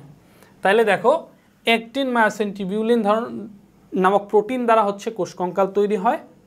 কোষ কঙ্কালের ভিতরে 3 ধরনের ফিলামেন্ট হচ্ছে দ্বারাই কোষ কঙ্কাল গঠিত হয়, মাইক্রোফিলামেন্ট, ইন্টারমিডিয়েট ফিলামেন্ট এবং হচ্ছে মাইক্রোটিবিউলস। ঠিক আছে, যদি আসে খ নাম্বারে আসবে, তাহলে প্রথমে সংজ্ঞা দিয়ে এই কথাগুলো বলবো। সংজ্ঞা কি? কোষের সাইটোপ্লাজমের ভিতরে ছড়িয়ে ছিটিয়ে থাকা ফিলামেন্টগুলো বা সূত্রক, যে অসংখ্য সূত্রক থাকে, এগুলোকেই কোষ কঙ্কাল বলা হয়। কোষ কঙ্কালের ভিতরে 3 ধরনের সূত্রক লক্ষ্য করা যায়, এগুলো অ্যাক্টিন মায়োসিন টিউবিউলিন ইত্যাদি প্রোটিন দ্বারা তৈরি হয়। ফিলামেন্টগুলো হচ্ছে মাইক্রোফিলামেন্ট, ইন্টারমিডিয়েট ফিলামেন্ট এবং হচ্ছে মাইক্রোটিবিউলস। এগুলা হচ্ছে কোষের যে কোষীয় অঙ্গাণুগুলো আছে, এগুলাকে ধারণ করে রাখে। ব্যাস হয়ে গেল, আলহামদুলিল্লাহ, 2-2 পাবে ইনশাআল্লাহ। এটাতে আর বেশি সময় নষ্ট করার কিছু নাই। এখন হচ্ছে আমরা পরবর্তী টপিকে যাব। তো পরবর্তী টপিকে যাওয়ার আগে একটা স্পেশাল বিজ্ঞাপন বিরতি অনেকক্ষণ যাবত হয়েছে। যেহেতু আমাদের এটা কোর্সের ক্লাস, পেইড কোর্সের ক্লাস, বাট আমরা প্রথম অধ্যায়টা সবার জন্য ফ্রি করে দিছি। আর একটা অধ্যায় আমরা ফ্রি করে দিব না, জাস্ট প্রথম অধ্যায়টাই ফ্রি। এই জন্য আমাদের কোর্সের এখানে বিজ্ঞাপন হবে। তা আমরা কোর্স, এটা হচ্ছে biology first paper basic to pro course, রেদওয়ান্স মেথড থেকে যেটা আসছে। তো এই কোর্সটা হচ্ছে, এই যে তোমরা যে ক্লাসটা করতেছো, এটা হচ্ছে আমাদের এই কোর্সের বেসিক ক্লাস। তো এরকম হচ্ছে একটা অধ্যায় ভিত্তিক অসংখ্য বেসিক ক্লাস হবে। বেসিক ক্লাস যখন শেষ হবে তখন হচ্ছে আমরা এমসিকিউ সলভিং ক্লাস নিব, বোর্ডের এমসিকিউ সলভিং ক্লাস, তারপরে বোর্ডের সিকিউ সলভিং ক্লাস হবে। এবং এভারেজ যখন অধ্যায়টা শেষ হয়ে যাবে তখন এই অধ্যায়ের উপর অ্যাডমিশন অ্যানালাইসিস ক্লাস হবে, যে কোন কোন কোশ্চেনগুলো অ্যাডমিশনে আসে, মেডিকেলের কোশ্চেন কোনগুলা, ডাবির কোশ্চেন কোনগুলো, এভাবে কোন কোন জায়গা থেকে অ্যাডমিশনের হয়, মেডিকেল প্রস্তুতি হয়, এগুলো আমরা পরবর্তী একটা ক্লাসের মাধ্যমে এটা সলভ করব। তার মানে একই সাথে আমার বেসিক হচ্ছে, বোর্ডের প্রস্তুতি হচ্ছে, আবার হচ্ছে অ্যাডমিশনের প্রিপারেশনও হয়ে যাচ্ছে। শুধু তাই না, সম্পূর্ণ অধ্যায় যখন শেষ হয়ে যাবে তোমার সাথে সরাসরি আমার জুম মিটিং হবে, ভিডিও কলের মাধ্যমে তোমার সাথে আমার কথা হবে। তোমার যে কোনো কোশ্চেন তুমি আমার মাধ্যমে আনসার করতে পারবা, মানে আনসার পেতে পারো। বাট পড়ালেখা সংক্রান্ত যে কোনো গাইডলাইন আমার সাথে তুমি সরাসরি শেয়ার করতে পারবা। এবং হচ্ছে এরকম হচ্ছে প্রত্যেকটা লেকচারে লেকচার স্লাইড দেওয়া হবে, মেন পরীক্ষার আগে সুপার একটা সাজেশন দেওয়া হবে যেখান থেকে তুমি সব প্রশ্ন কমন পাবে ইনশাল্লাহ। তো এই হচ্ছে আমাদের কোর্স। মোটামুটি লাইভ ক্লাসও হবে, আবার হচ্ছে রেকর্ডেড ক্লাসও হবে। তো কোন কোন অধ্যায়গুলো লাইভ হবে এগুলো আবার জানাই দিব তোমাদের, নো টেনশন। তো এই মোটামুটি বেসিক কোর্স প্রায় 80টা class, live plus recorded class আমরা তোমাদের ফার্স্ট পেপারের উপর নিব।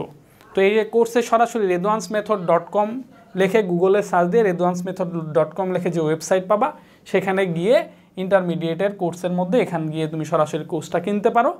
যদি এমনিতে এটা প্রবলেম মনে করো তাহলে এই হোয়াটসঅ্যাপ নাম্বারে তুমি যোগাযোগ করবা। পাশাপাশি আরেকটা হচ্ছে, তোমরা সবাই জানো যে আমার লেখা একটা বই আছে, সহজ বায়োলজি বই। আমি বইটা একটু দেখাই। এই যে হচ্ছে বইটা আমার হাতে আছে এখন, এই যে সহজ বায়োলজি বই। তো তোমরা যারা আমার নিয়মিত ক্লাস করো তাদের জন্য এই বইটা তোমাকে যথেষ্ট সাহায্য করবে, যেহেতু আমার ক্লাসের সাথে ম্যাচ করে হচ্ছে বইটা আর আমার ক্লাস খুব ভালো লাগবে আশা করি।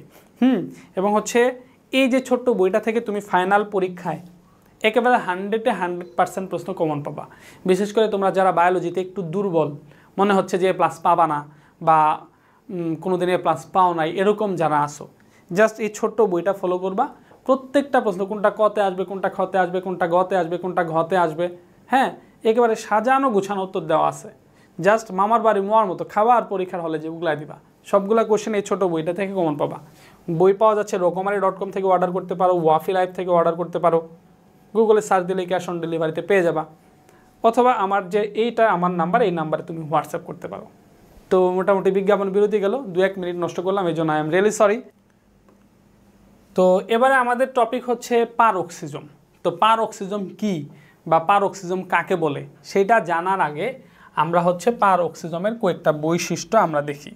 পারঅক্সিজম প্রধানত, এটা তো আমরা সবাই জানি, এটা একটা সাইটোপ্লাজমীয় অঙ্গাণু। এবং হচ্ছে প্রত্যেকটা সাইটোপ্লাজমীয় ঝিল্লিযুক্ত অঙ্গাণুগুলা কি হয়, সাধারণত দ্বিস্তরী হয়। যেমন প্লাস্টিড দ্বিস্তরী, মাইটোকন্ড্রিয়া দ্বিস্তরী, তারপরে গোলজি বস্তু দ্বিস্তরী, নিউক্লিয়াস দ্বিস্তরী। তবে পারঅক্সিজম হচ্ছে একস্তরী, এটা মনে রাখবা। তার মানে হচ্ছে পারঅক্সিজম হচ্ছে একস্তরী আবরণ দ্বারা আবৃত। তাহলে পারঅক্সিজম হচ্ছে কি, একস্তরী আবরণ দিয়ে আবৃত। তার মানে পারঅক্সিজমের যে আবরণ সেটা হচ্ছে একস্তরী। এটা হলো একটা বৈশিষ্ট্য পাইলাম। এরপর হচ্ছে দ্বিতীয় বৈশিষ্ট্য, পারঅক্সিজমের মূলত অসংখ্য এনজাইম থাকে। সে কি করে, অসংখ্য এনজাইম ধারণ করে। এটা হলো তার দ্বিতীয় বৈশিষ্ট্য, যে অসংখ্য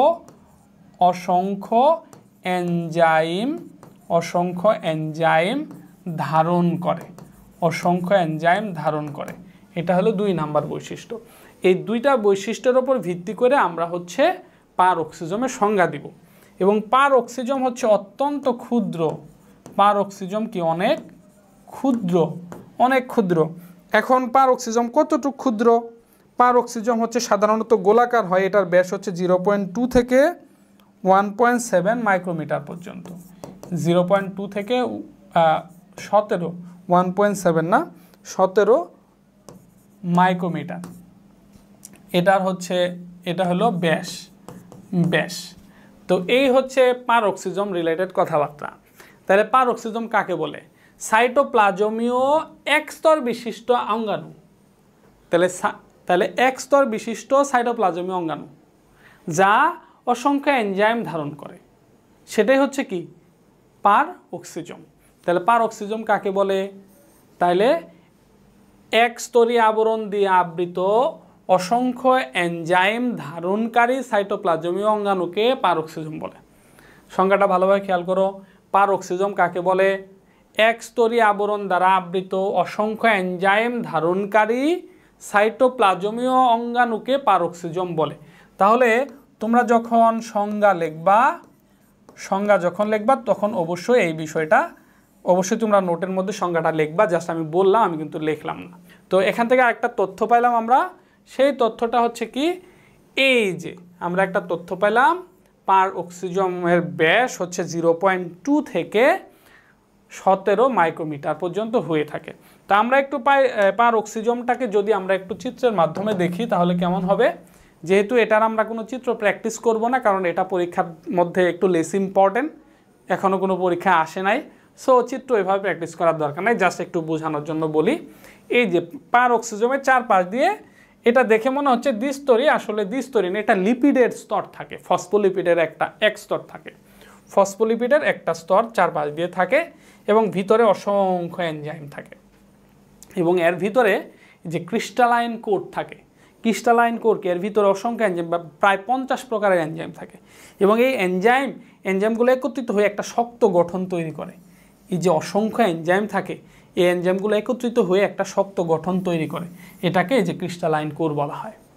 তো এই হচ্ছে মোটামুটি পারঅক্সিজম, যে একটা একস্তরীয় আবরণ থাকবে, ভিতরে অসংখ্য এনজাইম থাকবে।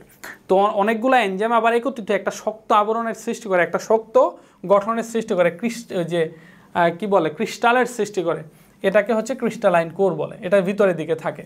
এই হচ্ছে মোটামুটি পারঅক্সিজম। আচ্ছা, গেল। এখন একটু পারঅক্সিজমের কাজ লক্ষ্য করি, যে পারঅক্সিজমের কাজ কি। পারঅক্সিজমের কি কাজ, এই কাজ বুঝলে এই বিষয়টা আরেকটু ক্লিয়ার হবে। পারঅক্সিজমের মূল কাজ হচ্ছে দেহের মধ্যে যে ফ্যাটি অ্যাসিড আছে, ফ্যাটি অ্যাসিড, অসংখ্য জটিল জটিল ফ্যাটি অ্যাসিড আমাদের দেহের মধ্যে আছে, এবং হচ্ছে অসংখ্য কি আছে, অ্যামাইনো অ্যাসিড আছে। দেহের মধ্যে অসংখ্য ফ্যাটি অ্যাসিড আছে এবং হচ্ছে কি অসংখ্য অ্যামাইনো অ্যাসিড আছে। Amino acid. আচ্ছা, এই যে ফ্যাটি অ্যাসিড এবং অ্যামাইনো অ্যাসিড, এগুলাকে ভেঙে ছোট ছোট টুকরায় পরিণত করে, ছোট ছোট টুকরায় পরিণত করেই হচ্ছে এই পারঅক্সিজম। তার মানে এই পারঅক্সিজমের ভিতরে যে এনজাইমগুলো থাকে, এই যে পারঅক্সিজমের ভিতরে যে এনজাইম থাকে, এই এনজাইমগুলাই এই কাজগুলা করে। তো আমরা তো জানি যে কোনো জটিল খাদ্য ভেঙে সরল করার জন্যই, জটিল বস্তু ভেঙে সরল করার জন্য এনজাইম লাগে। এই যে এনজাইমগুলা যে প্রয়োজন হয়, এই এনজাইমগুলা সরবরাহ করে হচ্ছে পারঅক্সিজম। তার মানে এই জটিল বস্তুগুলা ভেঙে ছোট ছোট টুকরায় পরিণত করে। তো এই ছোট টুকরায় পরিণত করলে একটা বিপত্তির সৃষ্টি হয়, সেটা কি হাইড্রোজেন পারঅক্সাইড তৈরি হয়। এটা এক ধরনের বিষ যেটা মানুষের ক্ষতি করে। এই যে বিপদ, পারঅক্সিজম আবার ওটাকে ভেনিশও করে। কিভাবে করে, এই যে দেখো। তাই এটা করার সময় কি হয়, দেহের ক্ষতি হয়। যেমন ফ্যাটি অ্যাসিড বা অ্যামাইনো অ্যাসিড, এগুলাকে যদি আমরা সরল বিক্রিয়ার মাধ্যমে দেখাই, তাহলে ধরো RH2, এটা ফ্যাটি অ্যাসিড হোক, অ্যামাইনো অ্যাসিড হোক, যেটা হোক। আর হচ্ছে একটা ওই যে মূলক, যেটা কেমিস্ট্রিতে তোমরা পড়ছো, এটার ব্যাখ্যা আমি দিব না বা পড়বা। এটা ফ্যাটি অ্যাসিড বা অ্যামাইনো অ্যাসিড ধরো। এটা কি করে, এটা যখন ভাঙবে তখন এটা হচ্ছে অক্সিজেনের সাথে বিক্রিয়া করে ভাঙার আগে এই যে আটটা আলাদা হয়ে যায়। তো এই H2 আর O2 মিলে এই যে H2O2 হয়। এই যে H2O2 যেটা হইল, এই H2O2 কিন্তু হচ্ছে হাইড্রোজেন পারঅক্সাইড। Hydrogen peroxide. তাইলে দেখো, এই যে হাইড্রোজেন পারঅক্সাইড তৈরি হলো, এই যে ফ্যাটি অ্যাসিড এবং অ্যামাইনো অ্যাসিড এনজাইমের সাহায্যে ভাঙে ছোট ছোট টুকরা হইতে গিয়ে হাইড্রোজেন পারঅক্সাইড তৈরি হলো। এই যে হাইড্রোজেন পারঅক্সাইড এটা একটা বিষাক্ত পদার্থ, এটা একটা কি বিষাক্ত পদার্থ যেটা দেহের জন্য ক্ষতি করবে, কোষের জন্য ক্ষতি করবে। তাহলে এই আবার কি করে এই হাইড্রোজেন পারঅক্সাইডটাকে ভেনিশও করে দেয় হচ্ছে এই পারঅক্সিজম। পারঅক্সিজমের ভিতরে এনজাইম থাকে H2O2, এই যে হাইড্রোজেন পারঅক্সাইডকে এই যে একজন এনজাইম আসে, এগুলো ক্যাটালেজ এনজাইম। কি enzyme? Catalase enzyme. Catalase enzyme এটা কোথায় থাকে? এটা হচ্ছে ওই পারঅক্সিজমের ভিতরে থাকে। এই ক্যাটালেজ এনজাইম এসে এই হাইড্রোজেন পারঅক্সাইডকে ভেঙে ভ্যানিশ করে দেয়, এখান থেকে পানি তৈরি করে আর অক্সিজেনটাকে আলাদা করে দেয়। এই যে জাস্ট যেটা বিষাক্ত পদার্থ সেটাকে ভ্যানিশ করে দিল। তো এই হচ্ছে মোটামুটি পারঅক্সিজমের কাজ, বা হচ্ছে পারঅক্সিজমের টোটাল বর্ণনা। তাহলে পারঅক্সিজম হচ্ছে কি এক স্তর বিশিষ্ট অসংখ্য এনজাইম ধারণকারী সাইটোপ্লাজম অঙ্গাণু, অনেক ক্ষুদ্র অঙ্গাণু, এটাই হচ্ছে পারঅক্সিজম। পারঅক্সিজম মূলত কী করে ফ্যাটি অ্যাসিড এবং অ্যামাইনো অ্যাসিড বড় বড় যৌগগুলোকে ভেঙে ছোট ছোট টুকরা পরিণত করে। তো এটার সময় অনেক ক্ষেত্রে হচ্ছে হাইড্রোজেন পারঅক্সাইড তৈরি হয়, যেটা হলো বিষাক্ত পদার্থ। এটাকে আবার ওই ক্যাটালেজ এনজাইম দ্বারা ভ্যানিশ করে দেয়, পানি এবং অক্সিজেনে পরিণত করে। ঠিক আছে, তো এই হচ্ছে পারঅক্সিজম। আচ্ছা, পারঅক্সিজমের পরবর্তী যে পরবর্তী টপিকটা হচ্ছে এই গ্লাইঅক্সিজম। তাহলে পারঅক্সিজমের পরবর্তী টপিক হচ্ছে কি গ্লাইঅক্সিজম। গ্লাইঅক্সিজম পরবর্তী টপিক হচ্ছে গ্লাইঅক্সিজম। একটা কথা মনে রাখবা, এই গ্লাইঅক্সিজম পারঅক্সিজমের একটা প্রকারভেদ। গ্লাইঅক্সিজমও একটা পারঅক্সিজম। গ্লাইঅক্সিজমটা মূলত পারঅক্সিজমের একটা প্রকারভেদ। একটা বিক্রিয়া আছে যে এই যে ফ্যাটি অ্যাসিড ভেঙে যে সরল হবে, ফ্যাটি অ্যাসিড ভেঙে যে সরল হবে এই সময় হচ্ছে একটা বিক্রিয়া হয়। বিক্রিয়াটাকে বলা হচ্ছে বিটা অক্সিডেশন বিক্রিয়া বা প্রক্রিয়া। গ্লাইঅক্সিজম কি করে? তাইলে হচ্ছে যে এটাকে আমরা এভাবে লিখতে পারি যে বিটা অক্সিডেশন প্রক্রিয়া। এই যে এটা হচ্ছে বিটা অক্সিডেশন প্রক্রিয়া। তাহলে যে সমস্ত পারঅক্সিজম বিটা অক্সিডেশন প্রক্রিয়া অংশগ্রহণ করে তাদেরকে গ্লাইঅক্সিজম বলা হয়। সিম্পল একটা জিনিস। তাহলে গ্লাইঅক্সিজম কি? যে সকল পারঅক্সিজম বিটা অক্সিডেশন প্রক্রিয়া অংশগ্রহণ করে তাদেরকে গ্লাইঅক্সিজম বলা হয়। সাধারণত এই প্রক্রিয়াটা কখন হয়? যখন ফ্যাটি অ্যাসিড ভাঙে। ফ্যাটি অ্যাসিড ভাঙার সময় এই প্রক্রিয়াটা সংঘটিত হয়। জাস্ট এতটুক তথ্য জানলেই হবে, এত বিস্তারিত কিছু তথ্য জানার দরকার নাই।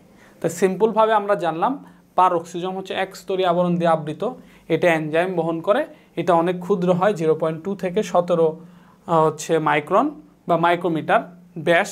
তাই এটা সাধারণত ফ্যাটি অ্যাসিড অ্যামাইনো অ্যাসিডকে ভেঙে ছোট টুকরায় পরিণত করে, সেই সময় হাইড্রোজেন পারঅক্সাইড হয়, সেটা বিষাক্ত। এটা পারঅক্সিজমের ক্যাটালেজ এনজাইম দ্বারা কি হয়? ভেঙে পানি আর হচ্ছে অক্সিজেনে পরিণত হয়। আর কিছু কিছু পারঅক্সিজম আছে যারা কি করে ফ্যাটি অ্যাসিড ভাঙার সময় বিটা অক্সিডেশন প্রক্রিয়া অংশগ্রহণ করে, এই পারঅক্সিজমগুলোকে গ্লাইঅক্সিজম বলা হয়। ব্যাস, ক্লোজ কাহিনী। বুঝছো? তো এইটা আশা করি ক খ কোনোতেই আসবে না, বাট একটু সচেতনতার জন্য আমরা এটা সুন্দরভাবে বুঝে রাখলাম, পড়ে রাখলাম। ইনশাল্লাহ এখন আসলে পারবো। খ নাম্বারে যদি প্রশ্ন আসে, ক নাম্বারে আসে পারঅক্সিজম কাকে বলে সঙ্গে আমরা পারবো। যদি খ নাম্বারে আসতে পারবে খ নাম্বারে পারঅক্সিজম বলতে কি বোঝায়, দেন সংজ্ঞা দিয়ে এই তথ্যগুলো আমরা দিয়ে দিব। সংজ্ঞা দিয়ে এই তথ্যগুলো আমরা দিয়ে দিলেই হয়ে গেল, আলহামদুলিল্লাহ, কোনো সমস্যা নাই। আচ্ছা, পরবর্তী কোশ্চেনে আমরা যাচ্ছি। পরবর্তী যে টপিক সেটা হচ্ছে কোষ গহ্বর। কোষ গহ্বর কি, বা কোষ গহ্বর বলতে কি বোঝায়, এটাও কিন্তু একটা ইম্পর্টেন্ট, বলতে লেস ইম্পর্টেন্টের মধ্যেই। জাস্ট কোষ গহ্বর আমরা একটু দেখি, যে কোষ গহ্বরটা কেমন। একটা কোষের ভিতরে এই যে গোলাকার একটা অংশ দেখা যাচ্ছে, একটা আপাত দৃষ্টিতে একটা ফাঁকা স্থান মনে হচ্ছে, ফাঁপা জায়গা মনে হচ্ছে, যার ভিতরে কোনো কিছু নাই, সেটা হচ্ছে কোষ গহ্বর। তাহলে কোষ গহ্বর হচ্ছে কি? কোষের ভিতরে আপাত দৃষ্টিতে থাকা একটা ফাঁকা স্থান, এটাই হচ্ছে কি কোষ গহ্বর। তাহলে কোষ গহ্বর আবার কি করে? কোষ রস ধারণ করে। কোষ গহ্বরের ভিতরে বিভিন্ন ধরনের পদার্থ থাকে। তাইলে এই যে কোষ গহ্বর, আমরা যদি একটা কোষ চিন্তা করি যে এটা কোষ, এটা একটা কোষ, কোষের ভিতরে ধরো এটা একটা নিউক্লিয়াস, উপাদান যাই থাকুক, তো আরও বিভিন্ন ধরনের অঙ্গাণু সব কিছু আছে। তো কোষের ভিতরে যেরকম একটা ফাঁকা জায়গা থাকে, যার ভিতরে কোনো অঙ্গাণু থাকে না, কোনো সাইটোপ্লাজমীয় অঙ্গাণু থাকে না, এটি হচ্ছে কি, এটি হচ্ছে কোষ গহ্বর। তো কোষ গহ্বরের চারপাশ দিয়ে একটা আবরণ থাকে, আবরণটাকে কি বলা হয়, কোষ গহ্বরের যে আবরণ এটাকে বলা হয় টোনোপ্লাস্ট। এটা হচ্ছে সাইটোপ্লাজম যে উপাদান দ্বারা তৈরি। কোষ গহ্বর মূলত সাইটোপ্লাজমের অংশ না, মানে ভিতরের যে মাতৃকাগুলা, কোষ গহ্বরের ভিতরে যে তরল পদার্থ যে পদার্থগুলো থাকে এটা প্রোটোপ্লাজমের অংশ না। তবে কোষ গহ্বরের যে আবরণ থাকে টোনোপ্লাস্ট, এইটা প্রোটোপ্লাজমের অংশ, এটা প্রোটোপ্লাজমীয় উপাদান। তবে ভিতরের যে মাতৃকা থাকে, তরল বস্তু থাকে, কোষ গহ্বরের কোষরস থাকে, এটার ভিতরে কি থাকে, কোষরস থাকে। তো কোষরসের মধ্যে কি কি থাকে, বিভিন্ন ধর শর্করা, আমিষ, স্নেহ, বিভিন্ন এনজাইম, বিভিন্ন রঞ্জক পদার্থ, তারপর বিভিন্ন বজ্র পদার্থ, এগুলো হচ্ছে এটার মধ্যে থাকে। তাহলে কোষরসের মধ্যে কি কি থাকে, কোষরসের মধ্যে থাকে যেমন ধরো আমিষ, তারপরে শর্করা, স্নেহ, তারপরে বিভিন্ন এনজাইম, তারপরে বিভিন্ন লবণ থাকে। তো লবণগুলো আবার কি, যেমন ধরো পটাশিয়াম, বিভিন্ন আয়ন থাকে, যেমন পটাশিয়ামের লবণ থাকে, তারপরে সোডিয়ামের লবণ থাকে, এরকম বিভিন্ন ধরনের লবণ থাকে আর কি। আচ্ছা, পারঅক্সিজম সংক্রান্ত আরেকটা তথ্য একটু বলে রাখি। পারঅক্সিজম তৈরি হয় মসৃণ এন্ডোপ্লাজমিক জালিকা থেকে।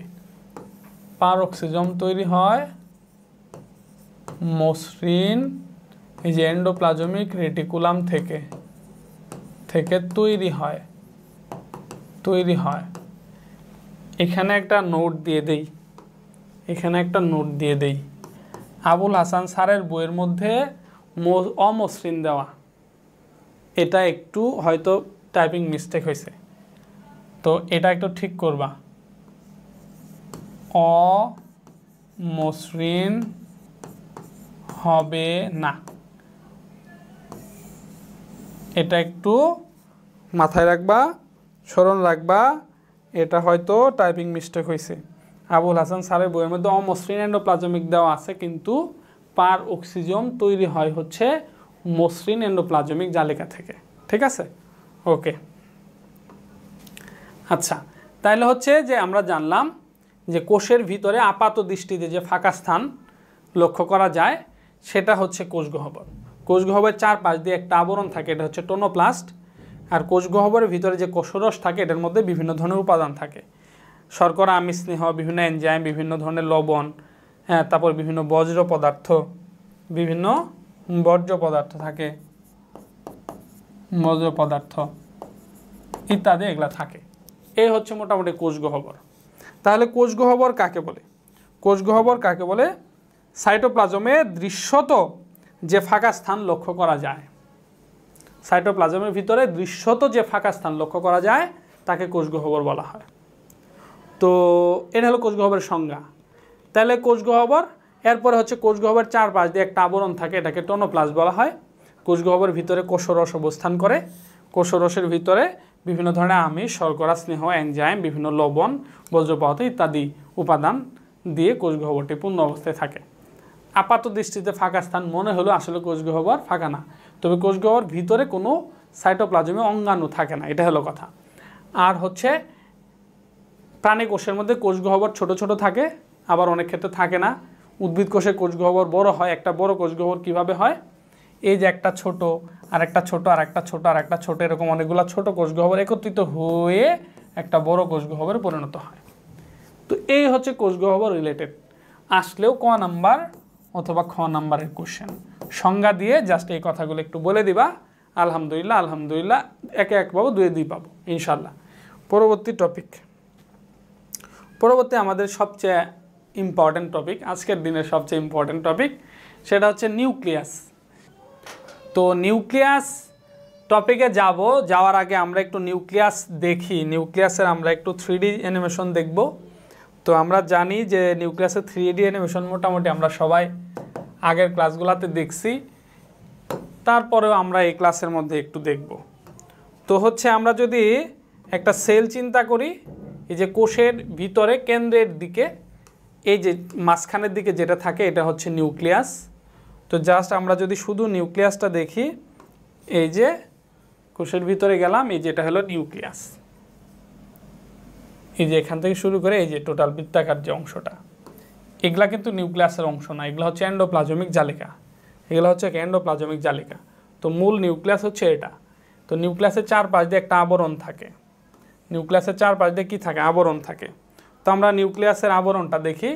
এই যে নিউক্লিয়াসের যে আবরণ, এটা হচ্ছে আমাদের যে প্লাজমা মেমব্রেন আমরা পড়ছি যে দ্বিস্তরীয় আবরণ, এরকম নিউক্লিয়ার মেমব্রেন, নিউক্লিয়াসের যে আবরণ এটা হচ্ছে কি দ্বিস্তরীয় আবরণযুক্ত। Nuclear membrane দ্বিস্তরীয় আবরণযুক্ত। এই যে একটা স্তর, এই যে একটা স্তর, কয় স্তরী? দ্বিস্তরী। এর ফসফোলিপিডের স্তর, ঠিক আছে। এবং একটু ভালো করে দেখো নিউক্লিয়াস, এই যে নিউক্লিয়াসটা কিন্তু এই যে ছিদ্র, এই যে ছিদ্র, নিউক্লিয়ার যে আবরণ, নিউক্লিয়ার মেমব্রেন, এটা অসংখ্য ছিদ্রযুক্ত, অসংখ্য ছিদ্রযুক্ত। এই ছিদ্রগুলাকে কি বলা হয়? নিউক্লিয়ার রন্ধ্র বলা হয়। ছিদ্রগুলাকে কি বলে? নিউক্লিয়ার রন্ধ্র বলা হয়। এবং ভিতরে অপেক্ষাকৃত একটা গাঢ় বস্তু আছে। এই গাঢ় বস্তুটা কি? এটা হচ্ছে নিউক্লিওলাস। এটা কি? নিউক্লিওলাস। আর ভিতরে অসংখ্য ছড়াছাটা অসংখ্য ক্রোমোজোম অবস্থান করে। এই যে ক্রোমোজোম, এই যে ক্রোমোজোম, এগুলো হচ্ছে ক্রোমোজোম। এই ক্রোমোজোমগুলো আবার নিউক্লিওলাসের গায়ের সাথে লেগে থাকে। তো এই হচ্ছে মোটামুটি নিউক্লিয়াস। এটা হচ্ছে কি? নিউক্লিয়াস। তাইলে আমরা কি বুঝলাম? নিউক্লিয়াসের চারপাশ দিয়ে দ্বিস্তরীয় আবরণ আছে, এই যে দ্বিস্তরীয় আবরণ।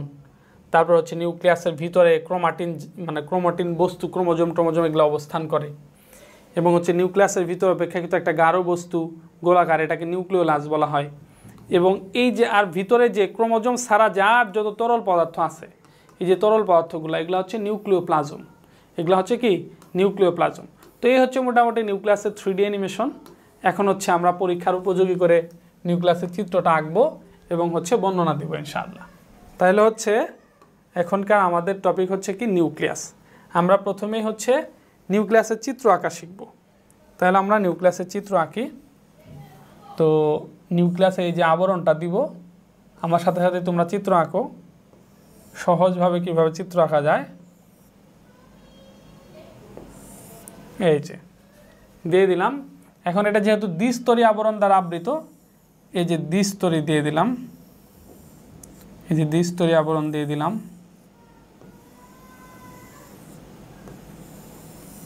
এই যে দ্বিস্তরী আবরণ হয়ে গেছে। এখন হচ্ছে আমরা ভিতরে অপেক্ষাকৃত গোলাকার বস্তু একটু কালার করার চেষ্টা করি। এই যে নিউক্লিওলাস দিয়ে দিব, এটা হচ্ছে নিউক্লিওলাস। তোমরা পরীক্ষায় যখন চিত্র আঁকবো অবশ্যই কালার করে আঁকা যাবে না, সব চিত্র পেন্সিলে হবে, ইন্ডিকেটও পেন্সিলে হবে। এই যে অপেক্ষাকৃত গাঢ় যে বস্তু, এটা হচ্ছে নিউক্লিওলাস। নিউক্লিওলাস, নিউক্লিওলাসের গায়ে কি করে? ক্রোমোজোম অবস্থান করে। নিউক্লিওলাসের গায়ে কি থাকে?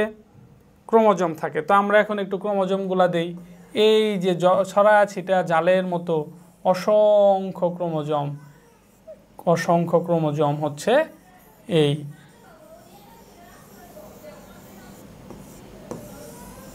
এই যে মোটামুটি অসংখ্য ক্রোমোজোম দিয়ে দিলাম। এবং হচ্ছে এই আবরণ দ্বারা আবৃত ভিতরে একটা তরল পদার্থ থাকে। হ্যাঁ, ভিতরে যে তরল পদার্থ থাকে এগুলাকে কি বলা হয়? নিউক্লিওপ্লাজম বলা হয়। তাহলে হচ্ছে আমরা যদি এটাকে এখন তরল পদার্থগুলোকে যদি আমরা একটু এই যে নিউক্লিওপ্লাজমগুলা ফোটা করে দিয়ে দিচ্ছি।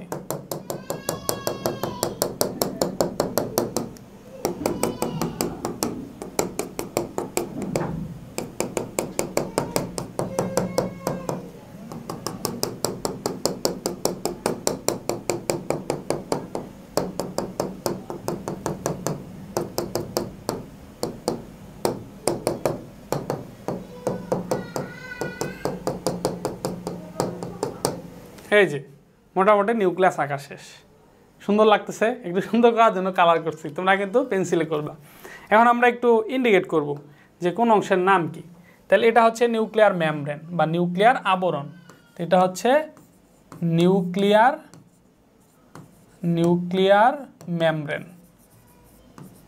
মেমব্রেন বা নিউক্লিয়ার আবরণ। এরপরে যে নিউক্লিয়াসের আবরণের যে ভিতরে যে ছিদ্র থাকে, এই ছিদ্রগুলোকে কি বলা হয়? নিউক্লিয়ার রন্ধ্র। তাহলে এটা হচ্ছে নিউক্লিয়ার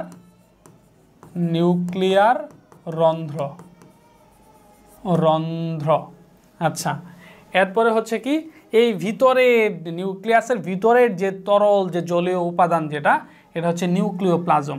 তাহলে এটা ইন্ডিকেট করলাম, এই যে ডট ডট, এগুলো হচ্ছে কি নিউক্লিওপ্লাজম।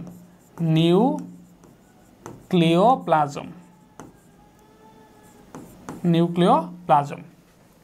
আচ্ছা, এরপরে কি থাকে? এরপরে এই যে অপেক্ষাকৃত গাঢ় যে বস্তু, এটা হচ্ছে কি? এটা হচ্ছে নিউক্লিওলাস। এটা হচ্ছে নিউক্লিওলাস।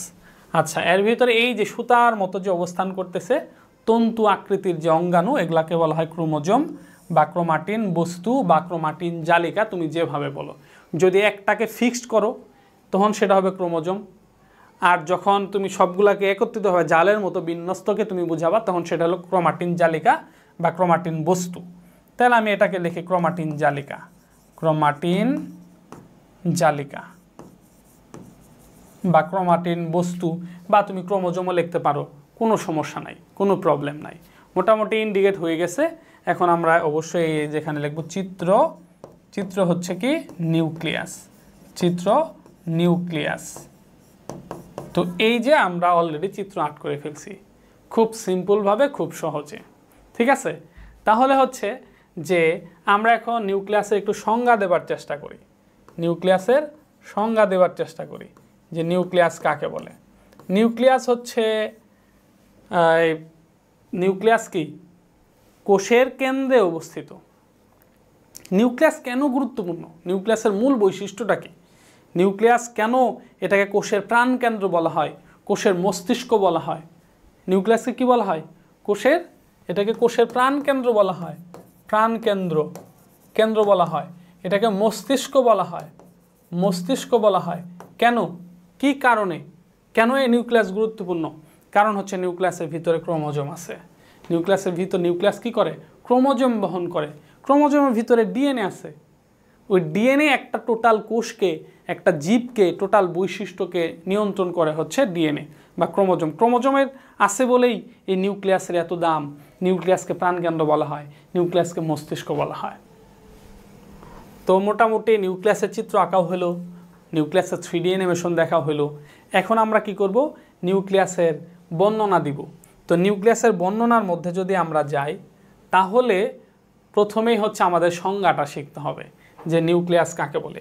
আর হচ্ছে সংজ্ঞাটা কেমন হবে সেটাও হচ্ছে বৈশিষ্ট্যের ওপর ডিপেন্ড করে। যে বৈশিষ্ট্য জানার পরে আমরা সংজ্ঞা করি। তাহলে হচ্ছে আমরা কয়েকটা বৈশিষ্ট্য একটু জানি যে নিউক্লিয়াসের কি বৈশিষ্ট্য পাইলাম। নিউক্লিয়াসের একটা মেমব্রেন থাকে, এটা কয় স্তরী? দ্বিস্তরী। তার মানে নিউক্লিয়াস হচ্ছে দ্বিস্তরী আবরণ দ্বারা আবৃত। এটা একটা বৈশিষ্ট্য পাইলাম যে দ্বিস্তরী আবরণ দিয়ে আবৃত। এটা একটা বৈশিষ্ট্য আমরা পাইলাম। আচ্ছা, এরপরে আমরা বৈশিষ্ট্য পাইলাম যে এই নিউক্লিয়াসের ভিতরে কি থাকে? নিউক্লিয়াসের ভিতরে যে তরল পদার্থ থাকে এটাকে নিউক্লিওপ্লাজম বলা হয়। এই নিউক্লিওপ্লাজমটা মূলত, নিউক্লিয়াস কিন্তু প্রোটোপ্লাজমের অংশ। নিউক্লিয়াস কি? প্রোটোপ্লাজমের অংশ, সজীব অংশ, জীবন্ত অংশ। পুরা অংশ হলো জীবিত। তাইলে যে প্রোটোপ্লাজমিক রস ভিতরে কি থাকবে? যেহেতু এটা প্রোটোপ্লাজমের অংশ, অতএব ভিতরে যে তরল অংশ এটা হলো প্রোটোপ্লাজমিক রস, প্রোটোপ্লাজমীয় তরল, বা এটাকে বলা হয় হচ্ছে প্রোটোপ্লাজমিক রস বলা হয়। তার মানে এই নিউক্লিয়াসের ভিতরে কি থাকবে? প্রোটোপ্লাজমিক রস ধারণ করবে। কি ধারণ করবে?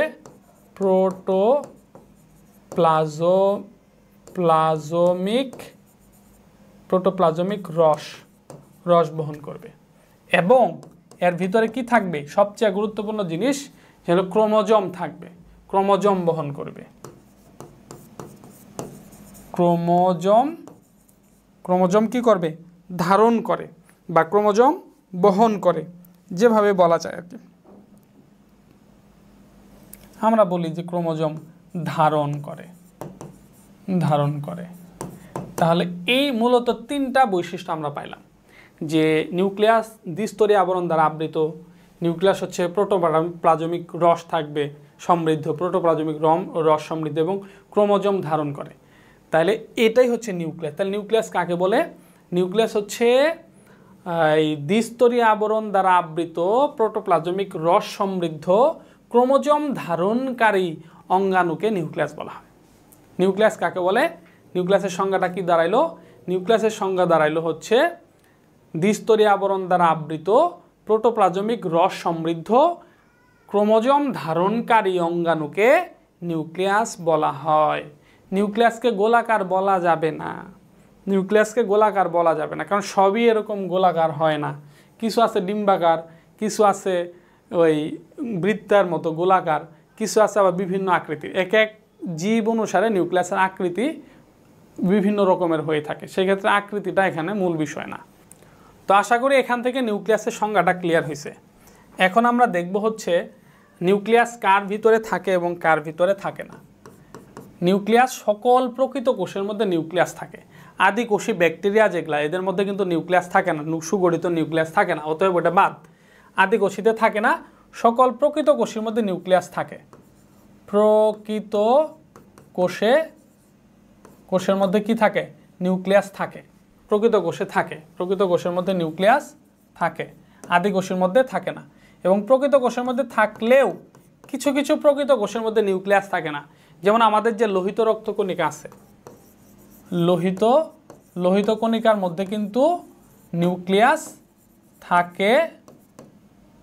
থাকে না। এই লাইনটা নোটেড, এটা নোট করে রাখবা। লোহিত কণিকায় থাকে না। এবং উদ্ভিদের ক্ষেত্রে আমরা যখন ওই যে জাইলেম ফ্লোয়েম পড়ছি, তাহলে tracheid, vessel, xylem parenchyma, xylem fibre, ফ্লোয়েমের মধ্যে সিপ কোষ, এই যে সিপ কোষ, উদ্ভিদের ক্ষেত্রে ফ্লোয়েমের যে সিপ কোষ আছে বা সিপনল, সিপ কোষ, এই সিপ কোষে হচ্ছে নিউক্লিয়াস থাকে না। তাহলে এটা হচ্ছে এই দুইটা তথ্য গুরুত্বপূর্ণ, যে সকল প্রকৃত কোষের মধ্যে নিউক্লিয়াস থাকে, তবে সিপ কোষ এবং লোহিত কণিকার মধ্যে নিউক্লিয়াস থাকে না। আচ্ছা, এরপরে নিউক্লিয়াস রিলেটেড আরও তথ্য আছে। সেটা হচ্ছে যে সাধারণত প্রত্যেকটা কোষের মধ্যে একটা করে নিউক্লিয়াস থাকে, সাধারণত একটা নিউক্লিয়াস থাকে। তবে হচ্ছে শৈবাল ও ছত্রাকের কোষে বহু নিউক্লিয়াস থাকে। বহু নিউক্লিয়াস থাকে। তাহলে আমরা নিউক্লিয়াস রিলেটেড জানলাম, প্রত্যেকটা কোষের মধ্যে সব প্রকৃত কোষিতে নিউক্লিয়াস থাকে। লোহিত কণিকা, লোহিত কণিকা এবং হচ্ছে সিপ কোষের মধ্যে থাকে না। আর হচ্ছে শৈবাল এবং ছত্রাকের মধ্যে সব কোষের মধ্যে নিউক্লিয়াস একটা করে থাকে, তবে শৈবাল এবং ছত্রাকের কোষের মধ্যে বহু নিউক্লিয়াস থাকে। এই হচ্ছে তথ্য, এক্সট্রা তথ্য। আর নিউক্লিয়াসের যদি আমরা রাসায়নিক গঠন হিসাব করি, যে রাসায়নিক উপাদান কি কি থাকে নিউক্লিয়াসের ভিতরে, রাসায়নিক উপাদান, এখন আমরা কি লিখব? রাসায়নিক উপাদান।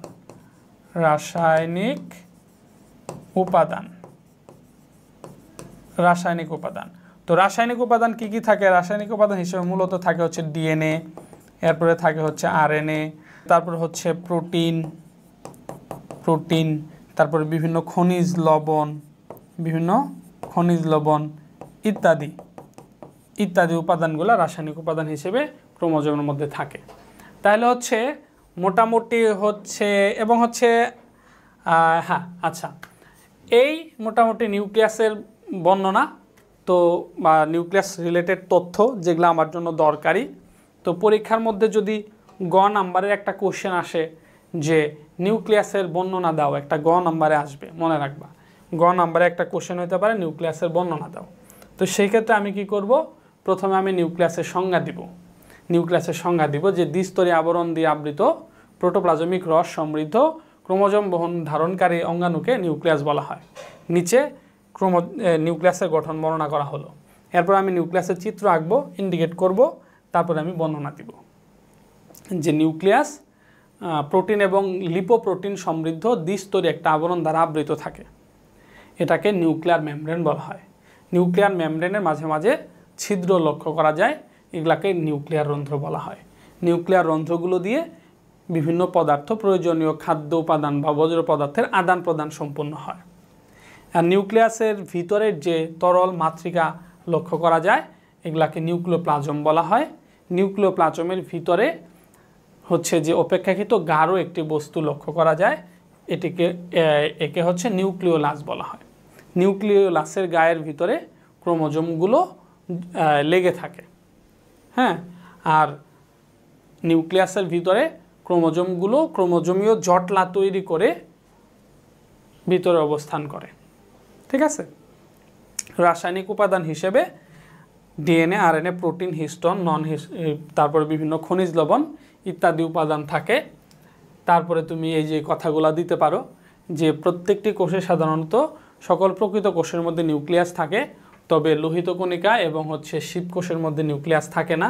তারপর হচ্ছে শৈবাল, সব ধরনের কোষের মধ্যে সাধারণত একটা করে নিউক্লিয়াস থাকে, তবে ছত্রাক ও শৈবালের কোষে বহু নিউক্লিয়াস থাকতে পারে।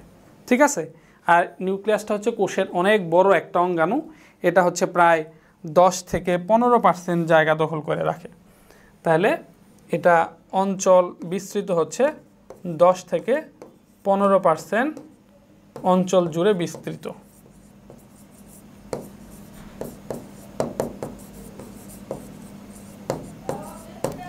তো এই যে তথ্যগুলা, এভাবে আমি জাস্ট একটা নিউক্লিয়াসের সুন্দরভাবে একটা বর্ণনা দিয়ে দেব। তোমাদের বইয়ের মধ্যে কিন্তু এই যে নিউক্লিয়ার মেমব্রেন, নিউক্লিয়ার রন্ধ্র, নিউক্লিওপ্লাজম প্রত্যেকটা বিষয় নিয়ে অনেক ডিটেলস করে লেখা। অত তথ্য আমার জানার দরকার নেই, অত কিছু লাগবেও না, মনে রাখারও দরকার নেই। এই যে এই মুহূর্তে যা যা লেখা দেখতেছো, এই লেখাগুলো জাস্ট একটু মনে রাখো, হয়ে যাবে, আর কিছু লাগবে না। তাহলে নিউক্লিয়াসের বর্ণনায় আমরা পাইলাম হচ্ছে কিভাবে বর্ণনাটা দিব। প্রথমে সংজ্ঞা দিব, তারপরে হচ্ছে আমরা চিত্র আঁকবো, চিত্র ইন্ডিকেট করব, তারপরে এই যে বিষয়গুলো ইন্ডিকেট করছি, ইন্ডিকেট রিলেটেড কিছু কথাবার্তা বলবো, রাসায়নিক উপাদানগুলো বলবো, প্রকৃত কোষের মধ্যে থাকে, আদিকোষ শিবকোষে থাকে না, লোহিত কণিকা এবং শিবকোষে থাকে না, তারপরে সব কোষের মধ্যে একটা করে থাকে, শৈবাল ও ছত্রাকের মধ্যে বহু নিউক্লিয়াস থাকে, 10 থেকে 15% অঞ্চল জুড়ে থাকে। বেশ, এই তথ্যগুলো দিলে এটাই হিউজ তথ্য, এটা লিখলেই পৃষ্ঠা অনেক ভরে যাবে, অনেক বেশি হয়ে যাবে, অত বেশি লাগে না। তো আশা করি এটাও ক্লিয়ার হলো। এখন হচ্ছে আমাদের হলো আজকের লেকচারের সর্বশেষ টপিক, সেটা হলো ক্রোমোজোম। তাহলে এই যে নিউক্লিয়াসের ভিতরে অবস্থিত, যে তন্তু আকৃতির যে অঙ্গাণু, সুতার মতো যে অঙ্গাণু, এটাই হচ্ছে এগুলো কি ক্রোমোজোম। এগুলাকে কি বলা হয়? ক্রোমোজোম বলা হয়। তাহলে ক্রোমোজোম, আমরা প্রথমেই হচ্ছে ক্রোমোজোমের অবশ্যই কয়েকটা বৈশিষ্ট্য শিখব। ক্রোমোজোমের কয়েকটা বৈশিষ্ট্য, দেন হচ্ছে ক্রোমোজোমের সংজ্ঞাটা প্রদান করব। তো ক্রোমোজোমের 1 নাম্বার বৈশিষ্ট্য, সে হলো নিউক্লিয়াসের মধ্যে থাকে। নিউক্লিয়াসে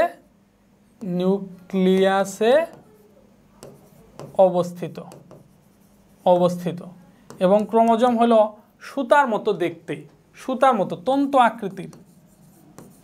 আকৃতির বা হচ্ছে সুতার মতো।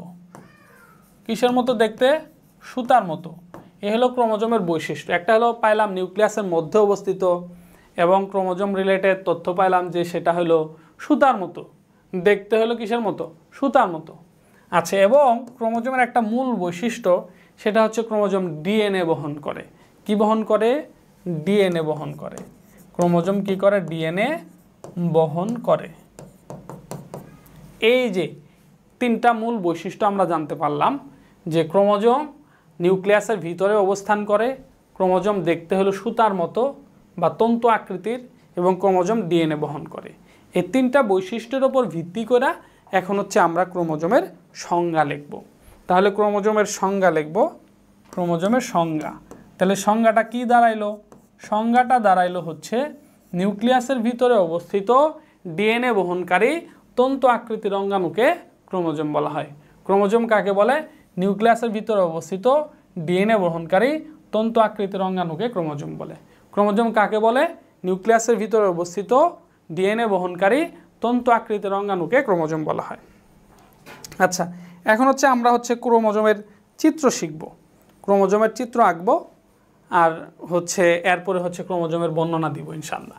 তো তো ক্রোমোজোমকে দুইভাবে আঁকা যায়। তুমি একটা বাহু বিশিষ্ট করে আঁকতে পারো, মানে একটা, আবার দুইটা ক্রোমাটিড যুক্ত ক্রোমোজোম আঁকতে পারো, এটা তোমার ইচ্ছা। তো এটা হচ্ছে ওই আব্দুল আলেম স্যারের বইয়ের মধ্যে একটা করে দেওয়া, আর এই আবুল হাসান স্যারের বইয়ের মধ্যে দুইটা ক্রোমাটিড যুক্ত দেওয়া। দুইভাবে আঁকা যেতে পারে, তোমার ইচ্ছা, কোনো সমস্যা নেই। যা আমি তোমাকে দুইটাই দেখাচ্ছি। তো হচ্ছে যে এই যে এখানে প্রথমে সেন্ট্রোমিয়ার দিয়ে এই যে একটা বাহু দেখায় দিলাম, একটা বাহু, এই পাশে হচ্ছে আর একটা বাহু দেখায় দিব, এই যে। এরপর এর ভিতরে হচ্ছে আমরা কি দিব, এই যে ওই ক্রোমোজোমের ভিতরে ডিএনএ থাকে, জাস্ট এই যে ডিএনএ গুলা দেখায় দিলাম।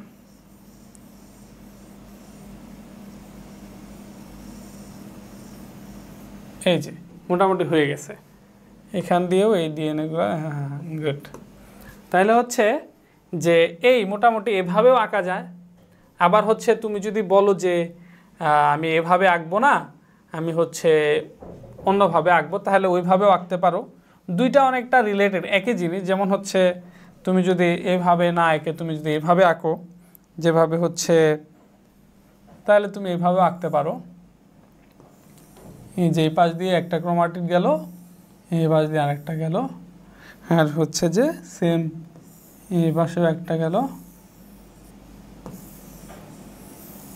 এভাবে আঁকতে পারো। সিম্পলভাবে আঁকবা, মানে এটাকে অত জটিল হিসেবে নিবা না, জাস্ট যত সহজ করে, যত সিম্পলভাবে আঁকা যায়, যত সহজ করে, যত সিম্পলভাবে আঁকা যায়।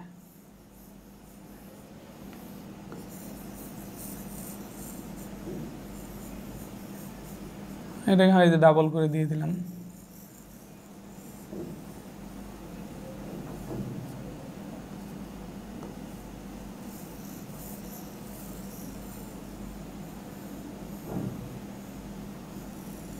এই যে হয়ে গেছে। তাহলে তুমি দুইটা চিত্র আঁকতে পারো। এখন হচ্ছে যে তোমার ইচ্ছা, কোনো সমস্যা নাই।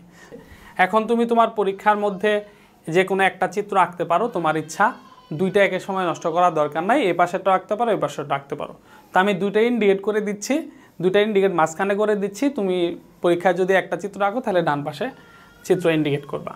তো এই যে ডিএনএর যে অগ্রভাগ, মানে ক্রোমোজোমের যে মাথা আছে, এই ক্রোমোজোমের মাথায় হচ্ছে, এই ক্রোমোজোমের মাথা যেটা অগ্রভাগ, এটাকে টেলোমিয়ার বলা হয়। এটাকে বলা হয় হচ্ছে টেলোমিয়ার। তো এখন হচ্ছে যে টেলোমিয়ারটা কি, এটা ডিএনএর ওই মাথার মধ্যে, অগ্রভাগের মধ্যে থাকে। এটা হলো একটা ক্রোমোজোমের সাথে আর একটা ক্রোমোজোমের সংযুক্তি যেন না হয়, এবং হচ্ছে এটা এখানে প্রোটিনের একটা আস্তরণ থাকে। একটা ক্রোমোজোমের সাথে একটা ক্রোমোজোমে যেন সংযুক্ত না হয়, ক্রোমোজোমটা যেন হচ্ছে সংকুচিত না হয়, হ্যাঁ, ছোট না হয়ে যায়, বড় না হয়ে যায়, এই টাইপের কাজগুলো হচ্ছে এই টেলোমিয়ার করে। ঠিক আছে, বিশেষ করে ডিএনএর অনুলিপনের ক্ষেত্রে হচ্ছে এখানে ভূমিকা পালন করে। তাইলে হচ্ছে যে টেলোমিয়ারটা হলো কি, ক্রোমোজোমের যে মাথা, সহজ ভাষায় বলবো ক্রোমোজোমের অগ্রভাগ, এই বাহুর মানে যে কোনো বাহুর যে অগ্রভাগে প্রোটিনের একটা আস্তরণ থাকে, এটা হচ্ছে টেলোমিয়ার। এটা হলো গেল। আচ্ছা, এর পরবর্তীতে এই যে এখানে ক্রোমোজোমের একটা বাহু, ওই যে দূর থেকে একটা বাহু মনে হয়, কিন্তু আসলে একটা নয়, এখানে দুইটা বাহু আছে। ওই যে আমরা যখন মাইটোসিস বিভাজন যখন পড়ছি, তখন লম্বালম্বি প্রোফেজ ধাপের শেষের দিকে ক্রোমোজোমগুলো লম্বালম্বি চিরে দুই ভাগে বিভক্ত হয়ে যায়। এই যে দুই ভাগে ভাগ হয়ে গেল, এই যে দুই ভাগে ভাগ হলো, এই দুইটাকে কি বলা হয়, এই দুইটা হচ্ছে কি, এগুলাকে বলা হচ্ছে ক্রোমাটিড। কি বলে? ক্রোমাটিড। যখন একটা থাকবে তখন একটা ক্রোমোজোম, যখন দুইটা ভাগে ভাগ হয়ে গেল তখন দুইটা ক্রোমাটিড হইল। ঠিক আছে, এরপরে দেখো এই যে পেলিকল। তাহলে পেলিকল কি?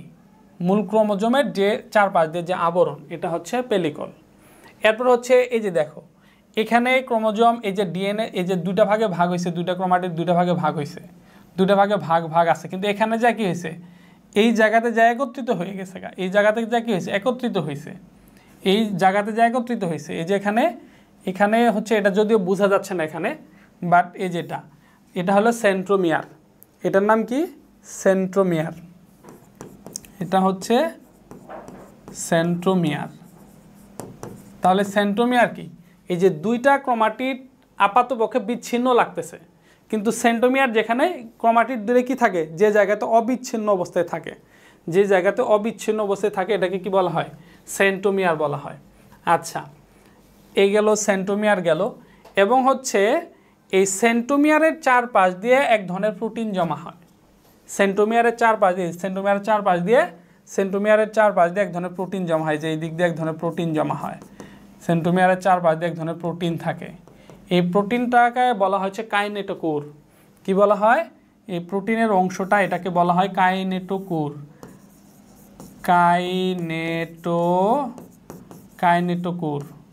কাইনেটোকোর বলা হয়। তার মানে এই ক্রোমোজোমগুলা যদি মাইটোসিস বিভাজনের সময় আমরা জানি ক্রোমোজোমগুলো ওই যে স্পিন্ডল যন্ত্রের যে সৃষ্টি হয়, স্পিন্ডল যন্ত্রের মধ্যে স্পিন্ডল তন্তু থাকে, ক্রোমোজোমগুলা কিন্তু ওই স্পিন্ডল তন্তুর সাথে লেগে থাকে। তো কার সাথে লেগে থাকবে? মূলত এই কাইনেটোকোরের সাথেই লেগে থাকে। তাহলে ক্রোমোজোমগুলা যখন স্পিন্ডল তন্তুর সাথে লেগে থাকবে, এই কাইনেটোকোরের মাধ্যমে স্পিন্ডল তন্তুর সাথে লেগে থাকে। ওকে, এরপরে হচ্ছে এই যে একটা বাহু থাকে, একটা বাহুর অগ্রভাগে গোলাকার একটা অংশ থাকে। অনেক ক্ষেত্রে এটা থাকতেও পারে আবার নাও থাকতে পারে। এই গোলাকার অংশটাকে বলা হয় হচ্ছে স্যাটেলাইট। কি বলে? স্যাটেলাইট বলা হয়। তো এই যে একটু আগে বললাম ক্রোমোজোমের মধ্যে স্যাটেলাইট থাকতেও পারে আবার নাও থাকতে পারে। যদি স্যাটেলাইট থাকে তখন সেই ক্রোমোজোমটাকে স্যাট ক্রোমোজোম বলা হয়। তাহলে স্যাটেলাইট যুক্ত ক্রোমোজোমকে কি বলা হয়? স্যাট ক্রোমোজোম বলা হয়। আচ্ছা, তাহলে মোটামুটি এই হচ্ছে ইন্ডিকেট। এরপরে হচ্ছে আমরা মাঝখানে ডিএনএটা ইন্ডিকেট করতে পারি। যেমন এই যেটা হচ্ছে ক্রোমোজোমের ভিতরে কি থাকে? ক্রোমোজোমের ভিতরে ডিএনএ থাকে। ব্যাস, এই হয়ে গেল হচ্ছে ক্রোমোজোম। তাহলে তোমরা এক কাজ করো, দুইটা চিত্র আঁকো, তাহলে আরও ভালো হয়, বা তোমার ইচ্ছা। তাহলে এই যে আমরা চিত্র লিখব, চিত্র হচ্ছে কি? ক্রোমোজোম। চিত্র হচ্ছে ক্রোমোজোম। ব্যাস, হয়ে গেল। তার মানে এখন এই যে ক্রোমোজোমে যে চিত্রটা আঁকছি এটা বেস করে আমি জাস্ট বর্ণনা লিখব, এনাফ, হয়ে গেল। তো একটু আমরা দেখি ক্রোমোজোমের মধ্যে কি কি রাসায়নিক উপাদান থাকে। রাসায়নিক উপাদান হিসেবে কি কি থাকে এখন এটা আমরা দেখব। তো ক্রোমোজোম রাসায়নিক উপাদান বলতে ক্রোমোজোমটা মূল অংশটা হলো ডিএনএ। তো ডিএনএ কি? Nucleic acid. তাহলে আমরা সরাসরি রাসায়নিক উপাদান হিসেবে ডিএনএ থাকে। ডিএনএ হচ্ছে কি? Nucleic acid. তো নিউক্লিক অ্যাসিড ডিএনএর চারপাশ দিয়ে যে আবরণ, ডিএনএর চারপাশ দিয়ে একটা প্রোটিনের আবরণ থাকে। ডিএনএর চারপাশ দিয়ে কি থাকে? প্রোটিনের আবরণ থাকে। তো নিউক্লিক অ্যাসিড আর প্রোটিন এটা একত্রিত হলে তখন ডিএনএ কে কি বলা হয়? Nucleic acid. আচ্ছা, এটা আমরা লিখি, এটা হচ্ছে কি? Nucleic acid.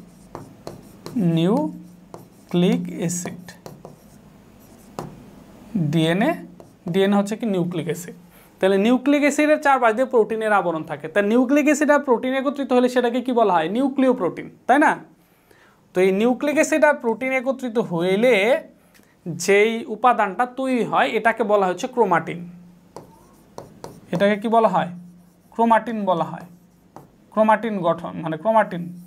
এই জন্য কিন্তু এই যে ক্রোমোজোমকে ক্রোমাটিন বস্তু বলা হয়। কারণ হচ্ছে ওই যে ডিএনএর মধ্যে নিউক্লিক অ্যাসিড আর প্রোটিন যখন একত্রিত হয় ক্রোমাটিন গঠন করে, এই জন্য সেটাকে ক্রোমাটিন বস্তু বলা হয়। এবং ক্রোমোজোমের ভিতরে কিছু কুঞ্চন লক্ষ্য করা যায়। যেমন এই যে স্যাটেলাইটের সাথে একটা কুঞ্চন থাকে, খাঁজ থাকে ক্রোমোজোমের ভিতরে, খাঁজ। এই স্যাটেলাইটের এই দুইটা খাঁজ থাকে, একটা হচ্ছে সেন্ট্রোমিয়ারের সাথে একটা খাঁজ থাকে, আর এই স্যাটেলাইটের সাথে এখানে একটা খাঁজ থাকে। তো সেন্ট্রোমিয়ারের সাথে খাঁজটাকে হচ্ছে মুখ্য খাঁজ বলা হয়, আর স্যাটেলাইটের সাথে খাঁজটাকে গৌণ খাঁজ বলা হয়। তাহলে জাস্ট রাসায়নিক উপাদানও দেখলাম, তারপরে হচ্ছে চিত্র আঁকলাম, চিত্র ইন্ডিকেটগুলোও বুঝলাম যে এটা টেলোমিয়ার, ভিতরে থাকে এই যে দুইটা বাহু মানে দুইটা ক্রোমাটিড, তারপরে ক্রোমোজোমের চারপাশ দিয়ে যে পাতলা আবরণ থাকে এটাকে পেলিকল বলা হয়। তারপরে এই যে ক্রোমাটিড দুইটা যে জায়গায় অবিচ্ছিন্ন অবস্থায় যেখানে থাকে এটাকে সেন্ট্রোমিয়ার বলা হয়। সেন্ট্রোমিয়ারের চারপাশ দিয়ে যে প্রোটিন থাকে এটা কাইনেটোকোর বলা হয়। এটা দিয়ে হচ্ছে ওই স্পিন্ডল তন্তুর সাথে লেগে থাকে। তারপরে ক্রোমোজোমের ভিতরে ডিএনএ থাকে। তারপরে ক্রোমোজোমের ক্ষেত্রে অনেক ক্ষেত্রেই একটা গোলাকার অংশ থাকে, এটাকে স্যাটেলাইট বলা হয়। অগ্রভাগে স্যাটেলাইট থাকতেও পারে, নাও থাকতে পারে। স্যাটেলাইট থাকলে সেই ক্রোমোজোমকে স্যাট ক্রোমোজোম বলা হয়। আর দুইটা খাঁজ লক্ষ্য করা যায়, সেন্ট্রোমিয়ারের সাথের খাঁজটা হচ্ছে মুখ্য খাঁজ, আর স্যাটেলাইটের সাথের খাঁজটা হচ্ছে গৌণ খাঁজ। এই হচ্ছে মোটামুটি ক্রোমোজোম। রাসায়নিক উপাদান হিসেবে মূলত ডিএনএ আর প্রোটিন দ্বারা হচ্ছে ক্রোমোজোম তৈরি হয়। আচ্ছা, এখন হচ্ছে আমরা একটু ক্রোমোজোমের দৈর্ঘ্য প্রস্থ দেখব, যে ক্রোমোজোমটা কতটুকু ব্যাস বিশিষ্ট হয়, দৈর্ঘ্য কতটুকু হয়। ক্রোমোজোমের দৈর্ঘ্য হচ্ছে 3.5 থেকে 30 মাইক্রোমিটার বা মাইক্রন, এটা হচ্ছে ক্রোমোজোমের দৈর্ঘ্য। আর ক্রোমোজোমের ব্যাস কত? ক্রোমোজোমের ব্যাস কত? 0.2 থেকে 2.0 মাইক্রোমিটার, এটা হচ্ছে ক্রোমোজোমের ব্যাস। আচ্ছা, তাহলে যে ক্রোমোজোমের একটা আকার আকৃতি সম্বন্ধেও আমরা একটা বেসিক ধারণা পাইলাম। আচ্ছা, এখানে আরেকটা বিষয় লক্ষ্য করো, সেটা হচ্ছে এই যে প্রথমে একটা ক্রোমোজোম ছিল না, এই ক্রোমোজোমটা লম্বালম্বি দুই ভাগ হয়, দুইটা ক্রোমাটিড হয়েছে না, তাহলে এই ক্রোমাটিড দুটাকে বলবে হচ্ছে সিস্টার ক্রোমাটিড। এই দুইটা হচ্ছে পরস্পরের কি? পরস্পরের হচ্ছে সিস্টার ক্রোমাটিড। কারণ যেহেতু একটা ক্রোমোজোম থেকেই দুইটা হয়েছে, দুইটা ক্রোমাটিড হয়েছে, এই জন্য এদেরকে সিস্টার বলা হয়। তো সিস্টার কেন বলছে? কারণ এখানে নন সিস্টারও আছে, যে এটা পরবর্তীতে আমরা আস্তে আস্তে বুঝতে পারবো। যখন দুইটা ক্রোমোজোমের, এই ক্রোমোজোমের একটা ক্রোমাটিড, ওই ক্রোমোজোমের একটা ক্রোমাটিড যখন একসাথে যুক্ত হয়েছে, তখন সেটাকে বলবো নন সিস্টার ক্রোমাটিড যুক্ত হয়েছে।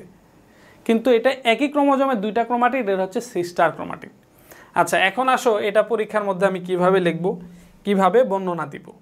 তো বর্ণনার ক্ষেত্রে প্রথমে তো আমি সুন্দরভাবে সংজ্ঞাটা দিব, যে নিউক্লিয়াসে অবস্থিত ডিএনএ বহনকারী তন্তু আকৃতির অঙ্গাণুকে ক্রোমোজোম বলে। নিচে ক্রোমোজোমের গঠন বর্ণনা করা হলো, তারপর আমি চিত্র আঁকবো, ইন্ডিকেট করব, তারপর আমি আমার মতো করে বর্ণনা লিখব। তো বর্ণনা কি লিখব? যে ক্রোমোজোম মূলত ডিএনএ এবং প্রোটিন, মানে নিউক্লিক অ্যাসিড ও প্রোটিন দ্বারা তৈরি হয়, এবং নিউক্লিক অ্যাসিড এবং প্রোটিনকে বলা হয় ক্রোমাটিন।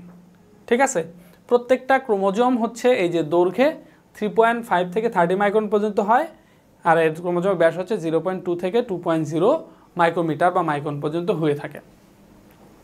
প্রতিটি ক্রোমোজোম হচ্ছে দুটি সিস্টার ক্রোমাটিড দ্বারা গঠিত হয়। প্রতিটি ক্রোমোজোম দুটি সিস্টার ক্রোমাটিড দ্বারা গঠিত হয়, এবং ক্রোমোজোমের ভিতরে ডিএনএ অবস্থান করে, এবং ক্রোমোজোমগুলো একটি জায়গায়, মাঝামাঝি একটি জায়গায় অবিচ্ছিন্ন অবস্থায় থাকে। এটাকে সেন্ট্রোমিয়ার বলা হয়। সেন্ট্রোমিয়ারের গায়ে এক ধরনের প্রোটিন থাকে, এগুলাকে টেলোমিয়ার, এই কাইনেটোকোর বলা হয়, যেটা হচ্ছে ওই স্পিন্ডল তন্তুর সাথে লেগে থাকতে সাহায্য করে। আর ক্রোমোজোমের যে প্রান্ত, এই প্রান্তটাকে টেলোমিয়ার বলা হয়। এই টেলোমিয়ারটা একটা ক্রোমোজোম থেকে আরেকটা ক্রোমোজোমকে বিচ্ছিন্ন রাখে, সংযুক্ত হইতে দেয় না, এবং হচ্ছে এটা ডিএনএ অনুলিপনে ওই কাইনেটোকোর ভূমিকা পালন করে। আচ্ছা,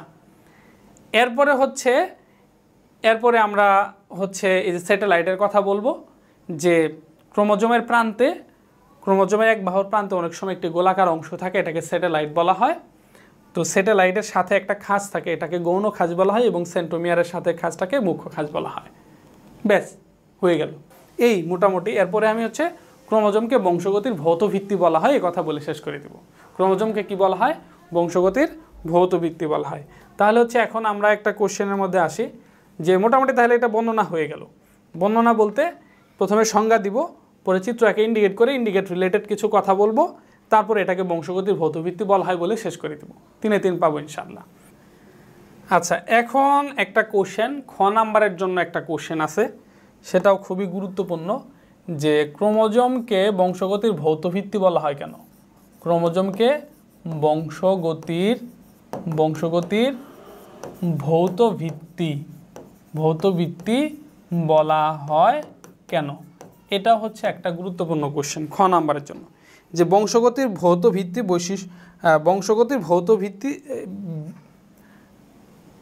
তো কোশ্চেনটা হচ্ছে কি, ক্রোমোজোমকে বংশগতির ভৌত ভিত্তি বলা হয় কেন?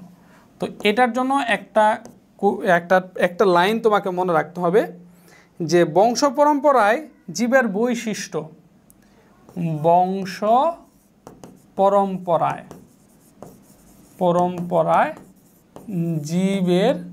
বৈশিষ্ট্য, জীবের যে বৈশিষ্ট্য আছে, সেই বৈশিষ্ট্যটা কি করে? ধারণ করে, বহন করে এবং স্থানান্তর করে। ধারণ, বহন ও স্থানান্তর করে কে? ক্রোমোজোম। তাহলে বংশ পরম্পরায় জীবের বৈশিষ্ট্য ধারণ, বহন ও স্থানান্তর করে হচ্ছে ক্রোমোজোম। এবং বিশেষ করে একটা জীবের যে ভৌত গঠন, যেমন চুলের প্রকৃতি, চোখের রং, ঠিক আছে, চামড়ার গঠন, সব কিছু নির্ধারিত হয় ক্রোমোজোমের মাধ্যমে। এই জন্য ক্রোমোজোমকে বংশগতির ভৌত ভিত্তি বলা হয়। তাহলে প্রথমে আমি দেব হচ্ছে সংজ্ঞা, ক্রোমোজোম কাকে বলে। তো ক্রোমোজোমের সুন্দর সংজ্ঞা শিখছি আমরা। প্রথমে সংজ্ঞা দিব, তারপর আমরা এই কথাগুলো বলবো যে ক্রোমোজোম হচ্ছে বংশগতির ধারক ও বাহক। ক্রোমোজোম কি? ক্রোমোজোম হচ্ছে বংশগতির ধারক ও বাহক হিসেবে কাজ করে। তাহলে এই দুইটা লাইন হচ্ছে ইম্পর্টেন্ট, এই দুইটা লাইন দরকারি। প্রথমে ক্রোমোজোমের সংজ্ঞা দিব, তারপর বলবো ক্রোমোজোম বংশগতির ধারক ও বাহক হিসেবে কাজ করে, বংশ পরম্পরায় জীবের বৈশিষ্ট্য ধারণ, বহন ও স্থানান্তর করে, এবং ক্রোমোজোমের কারণেই একটা জীবের ভৌত গঠন, চুলের গঠন, চোখের রং, তারপরে হচ্ছে চামড়ার গঠন, এগুলা হচ্ছে যে ক্রোমোজোমের মাধ্যমেই বৈশিষ্ট্যগুলো নির্ধারিত হয়। এজন্য ক্রোমোজোমকে বংশগতির ভৌত ভিত্তি বলা হয়। এই হচ্ছে একটা খ নাম্বার কোশ্চেন চলে গেল। তাহলে সংজ্ঞা দিব আর এই কথাগুলো লিখে দিব, হয়ে যাবে ইনশাল্লাহ। এখন আরেকটা ইম্পর্টেন্ট কোশ্চেন আছে, সেটা হচ্ছে ক্রোমোজোমের প্রকারভেদ। এটা একটা গ নাম্বারের প্রশ্ন। প্রশ্নটা কি? ক্রোমোজোমের প্রকারভেদ। তো কিসের ওপর ভিত্তি করে ক্রোমোজোমের প্রকারভেদ করব, এটা মোস্ট ইম্পর্টেন্ট। এখন পর্যন্ত যতগুলা কোশ্চেন আজকে আলোচনা করা হয়েছে তার মধ্যে সবচেয়ে ইম্পর্টেন্ট হচ্ছে এই ক্রোমোজোমের প্রকারভেদ। এটা পরীক্ষার মধ্যে কিন্তু ভেরি ভেরি ইম্পর্টেন্ট। এটা কিন্তু সবচেয়ে বেশি ইম্পর্টেন্ট একটা কোশ্চেন, যে ক্রোমোজোমের প্রকারভেদ কি। তো সেন্ট্রোমিয়ারের অবস্থান, ক্রোমোজোমের ভিতরে আমরা কি দেখলাম, এই যে ক্রোমোজোমের মধ্যে কি থাকে, এই যে ক্রোমোজোমের মধ্যে ক্রোমাটিডগুলো একটা অবিচ্ছিন্ন অংশ থাকে, হ্যাঁ, একটা অবিচ্ছিন্ন অংশ থাকে, যেখানে এখানে ক্রোমাটিড দুটো বিচ্ছিন্ন অবস্থায়, বাট এখানে যে একত্রিত হয়েছে, যে অবিচ্ছিন্ন যে অংশটা, এটাকে কি বলা হয়? এটা হলো সেন্ট্রোমিয়ার বলা হয়। এই সেন্ট্রোমিয়ারটা কোথায় থাকবে? সেন্ট্রোমিয়ারের অবস্থান অনুযায়ী ক্রোমোজোমকে বিভিন্ন ভাগে ভাগ করা হয়েছে। কয়টা ভাগে ভাগ করা হয়েছে? ক্রোমোজোমকে হচ্ছে টোটাল 4 ভাগে ভাগ করা হয়। একটা হচ্ছে মেটাসেন্ট্রিক, সাবমেটাসেন্ট্রিক, অ্যাক্রোসেন্ট্রিক আর হচ্ছে টেলোসেন্ট্রিক। তাহলে ক্রোমোজোম কয় প্রকার? ক্রোমোজোম হচ্ছে কিসের ওপর ভিত্তি করে? সেন্ট্রোমিয়ারের অবস্থানের ওপর ভিত্তি করে। সেন্ট্রোমিয়ারের অবস্থানের ওপর ভিত্তি করে। অবস্থানের ওপর ভিত্তি করে ক্রোমোজোম হচ্ছে কয় প্রকার? 4 প্রকার।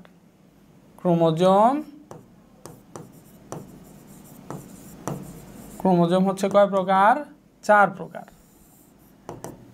একটা হচ্ছে কি? মেটাসেন্ট্রিক।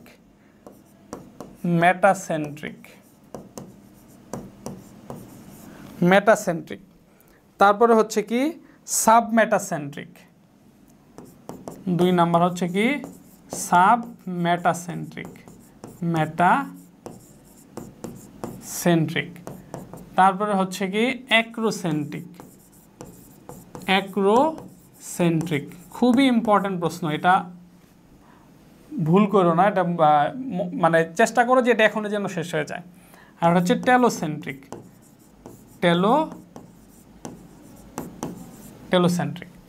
তো জাস্ট এটা একটু চিত্র দিয়ে এটার বর্ণনা দিতে হবে, এটা মাথায় রাখবা। তো চিত্র কি? জাস্ট আমরা হচ্ছে একটু হচ্ছে ক্রোমোজোম আমরা আঁকি। যেমন এই যে সেন্ট্রোমিয়ার দিলাম, সেন্ট্রোমিয়ারের 2 পাশে 2টা বাহু, এই যে একটা বাহু, এই যে ধরো আর একটা বাহু। এটা হচ্ছে মেটাসেন্ট্রিক। সাবমেটাসেন্ট্রিক দেখো, এই যে সেন্ট্রোমিয়ার দিলাম,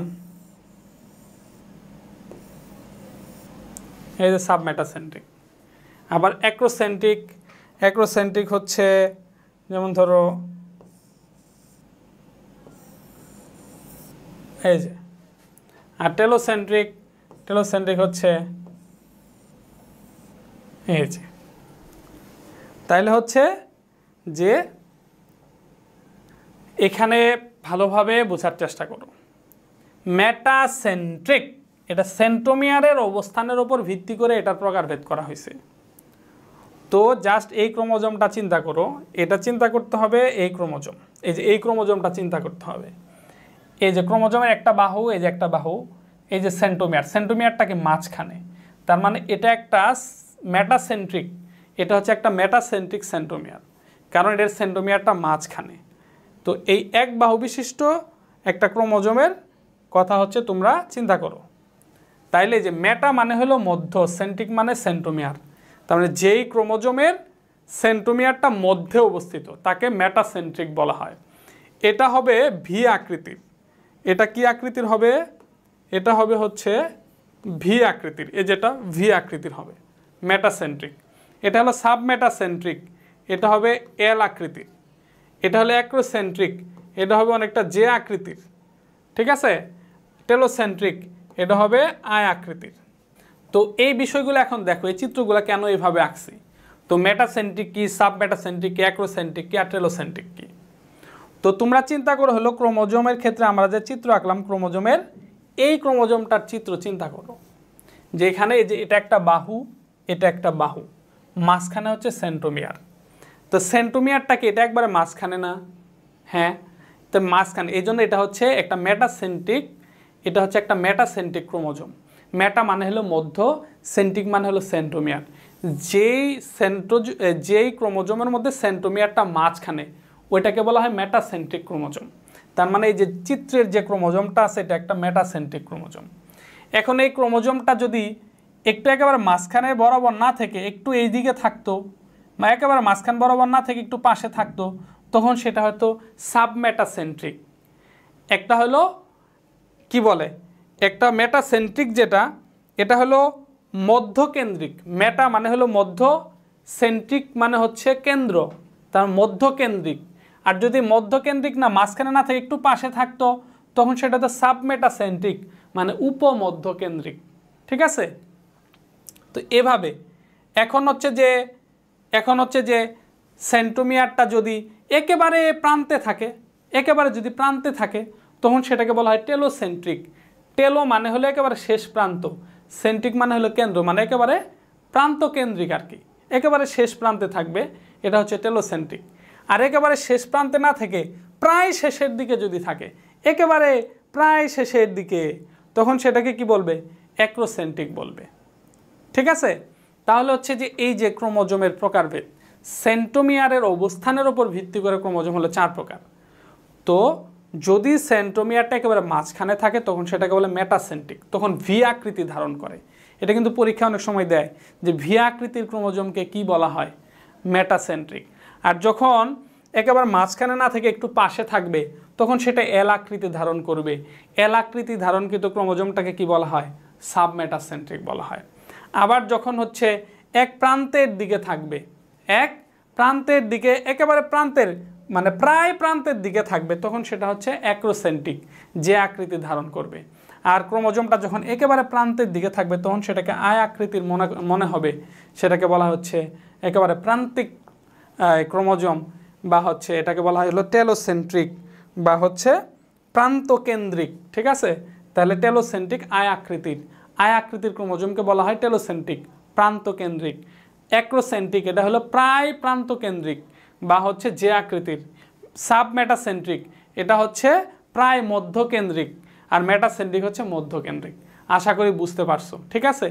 তো এইটা যদি পরীক্ষায় আসে, তাহলে এভাবে চিত্র আর্ট করে করে এটার বর্ণনা দিতে হবে। জাস্ট ক্রোমোজোমের সংজ্ঞা দিবা যে সেন্ট্রোমিয়ারের ওপর ভিত্তি করে ক্রোমোজোমকে হচ্ছে 4 ভাগে ভাগ করা হয়, মেটাসেন্ট্রিক, সাবমেটাসেন্ট্রিক, অ্যাক্রোসেন্ট্রিক, টেলোসেন্ট্রিক। এরপরে তোমরা চিত্রগুলা দিয়ে যেখানে লিখবা যে চিত্র metacentric, submetacentric, acrocentric, telocentric chromosome. ঠিক আছে? তারপরে তুমি এটা মেটাসেন্ট্রিক দিয়ে পয়েন্ট আকারে দিবা যে যেই ক্রোমোজোমের সেন্ট্রোমিয়ার একেবারে 2 বাহুর মাঝখানে অবস্থান করে, এটাকে মেটাসেন্ট্রিক ক্রোমোজোম বলা হয়। ঠিক আছে? এরপরে সাবমেটাসেন্ট্রিক, অ্যাক্রোসেন্ট্রিক, টেলোসেন্ট্রিক এটা দিবা। বইয়ের মধ্যে আরও অতিরিক্ত তথ্য আছে, যেমন আমাদের যে ক্রোমোজোম আছে 23 জোড়া ক্রোমোজোম, টোটাল 23 জোড়া ক্রোমোজোমের মধ্যে কোন কোন ক্রোমোজোমগুলো হচ্ছে মেটাসেন্ট্রিকের মধ্যে, কোন কোন ক্রোমোজোমগুলো সাবমেটাসেন্ট্রিকের মধ্যে, কোনটা অ্যাক্রোসেন্ট্রিকের মধ্যে, কোনটা টেলোসেন্ট্রিকের মধ্যে, এটা বেশ একটু উদাহরণ দিবা। এটা বই থেকে এই তথ্যটা তোমরা নিবা। তো এই হচ্ছে মোটামুটি ক্রোমোজোমের প্রকারভেদ। তো আজকের ক্লাসটা যদি জাস্ট আমরা একটু রিভিউ করি যে আজকে আমরা কি কি পড়লাম, আজকে ক্লাসটা যদি আমরা একটু রিভিউ করি তাহলে হচ্ছে আমরা সেন্ট্রিউল সংক্রান্ত একবার বিস্তারিত জিনিস পড়ছি, সেন্ট্রিউলের চিত্র আঁকা শিখছি, তারপর হচ্ছে কোষ কঙ্কাল পড়লাম, তারপরে আমরা পড়লাম হচ্ছে পার অক্সিজম পড়লাম, গ্লাইঅক্সিজম পড়লাম, কোষ গহ্বর পড়লাম, দেন হচ্ছে নিউক্লিয়াস পড়লাম, নিউক্লিয়াসের চিত্র আঁকা শিখলাম, বর্ণনা দেওয়া শিখলাম, এরপরে হচ্ছে আমরা কি করলাম ক্রোমোজোম পড়লাম। তো এই হচ্ছে মোটামুটি, এরপরে জানলাম ক্রোমোজোমকে ভৌতভিত্তি বলা হয়, এরপরে হচ্ছে ক্রোমোজোমের কি করলাম আমরা হচ্ছে ক্রোমোজোমের প্রকারভেদ করা শিখলাম। তো আশা করি টোটাল লেকচারটা খুব ভালো লেগেছে এবং সব কিছু বুঝতে পেরেছো, এটা হলো মূল কথা। আর একটা কথা হচ্ছে যে তোমরা কিন্তু অবশ্যই যারা যারা এখনও আমার কোর্সে ভর্তি হও নাই দ্রুত কোর্সে ভর্তি হয়ে যাবা। আচ্ছা, এই মুহূর্তে হচ্ছে আমরা যেই বিষয়টা নিয়ে আলোচনা করব সেটা হচ্ছে এতক্ষণ পর্যন্ত লং একটা লেকচার আমরা করলাম। এই লেকচারের মধ্যে এই যে আলোচনাটা হয়েছে এর ভিতরে কোন কোন জায়গা থেকে আসলে এমসিকিউ কোশ্চেন বিগত বছরে আসছে, কোনটা ঢাকা ইউনিভার্সিটির ভর্তি পরীক্ষাতে আসছে, কোনটা মেডিকেল ভর্তি পরীক্ষাতে আসছে, কোনটা ডেন্টাল ভর্তিতে আসছে, এটা কিন্তু আমরা ক্লাস শেষে প্রত্যেকটা এই টপিকগুলো নিয়ে আমরা একটু আলোচনা করি। এটা হলো সবচেয়ে গুরুত্বপূর্ণ বিষয়। এটা দেখলে তোমার কি হবে, এটা একটু অংশ দেখলে হলে তুমি ধারণা পাবা যে কোন কোন জায়গা থেকে বোর্ডের এমসিকিউগুলো হয়, মেডিকেল বা ঢাকা ইউনিভার্সিটির ভর্তি কোশ্চেনগুলো কোন কোন জায়গা থেকে হয়, এটা সম্বন্ধে একটা স্পষ্ট ধারণা পাবা। তো যেমন ধরো এই যে আয় আকৃতির ক্রোমোজোমকে কি বলা হয়, টেলোসেন্ট্রিক, এই যে এটা হলো চট্টগ্রাম বোর্ডের প্রশ্ন। বা হচ্ছে এল আকৃতির কোনটা, এটা কুমিল্লা বোর্ড 22-এর কোশ্চেন। মেটাসেন্ট্রিক কোনটা, দিনাজপুর বোর্ড 16 কোশ্চেন। যে ভি আকৃতির ক্রোমোজোম যেটা, এটা মেটাসেন্ট্রিক, বা যে ক্রোমোজোমের সেন্ট্রোমিয়ার মাঝখানে থাকে ওটাকে কি বলে, মেটাসেন্ট্রিক বলে। এই যে বোর্ড কোশ্চেনগুলো কই থেকে হয় ভালো করে দেখো। এরপরে হচ্ছে এই যে ক্রোমোজোমের কাজ কি, বংশ পরম্পরায় জীবের বৈশিষ্ট্য কি করা, জীবের বৈশিষ্ট্য ধারণ, বহন ও স্থানান্তর করে, এটা কার কাজ, ক্রোমোজোমের কাজ। এই যে রাজশাহী বোর্ড 15 কোশ্চেন। তারপরে হচ্ছে আমরা যদি ভালো করে দেখি, তারপরে যে নিউক্লিয়াসের ক্ষেত্রে ভালো করে খেয়াল করো, নিউক্লিয়াসের মধ্যে এই যে নিউক্লিয়াসের যে রাসায়নিক উপাদানগুলো থাকে, যে রাসায়নিক উপাদানকে খনিজ লবণ থাকে, বিভিন্ন সোডিয়াম আয়ন, পটাশিয়াম আয়ন, বিভিন্ন আয়ন থাকে। এই যে এটা ডেন্টালে 10-11 কোশ্চেন। এরপর হচ্ছে নিউক্লিয়াসকে কি বলা হয়, মস্তিষ্ক বলা হয়। কোষের কি বলা হয়, মস্তিষ্কের সাথে নিউক্লিয়াসকে তুলনা করা হয়েছে হচ্ছে ঢাকা বোর্ড 22। তাহলে মস্তিষ্কের সাথে তুলনা করা হয় কোন অঙ্গাণুকে। এরপর হচ্ছে নিউক্লিয়াস আবিষ্কার করছে থেকে রবার্ট ব্রাউন 1831 সালে নিউক্লিয়াস আবিষ্কার করে।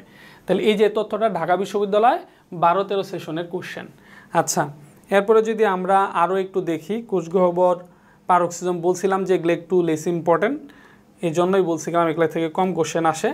আর একটা হচ্ছে কি, এটা হলো চট্টগ্রাম বোর্ড 22, সিলেট বোর্ড, এটা একটা ইম্পর্টেন্ট জিনিস যে মূলত হচ্ছে যেমন স্পিন্ডল যন্ত্র তৈরিতে সাহায্য করে কে, যে সেন্ট্রোজোম বা সেন্ট্রিওল।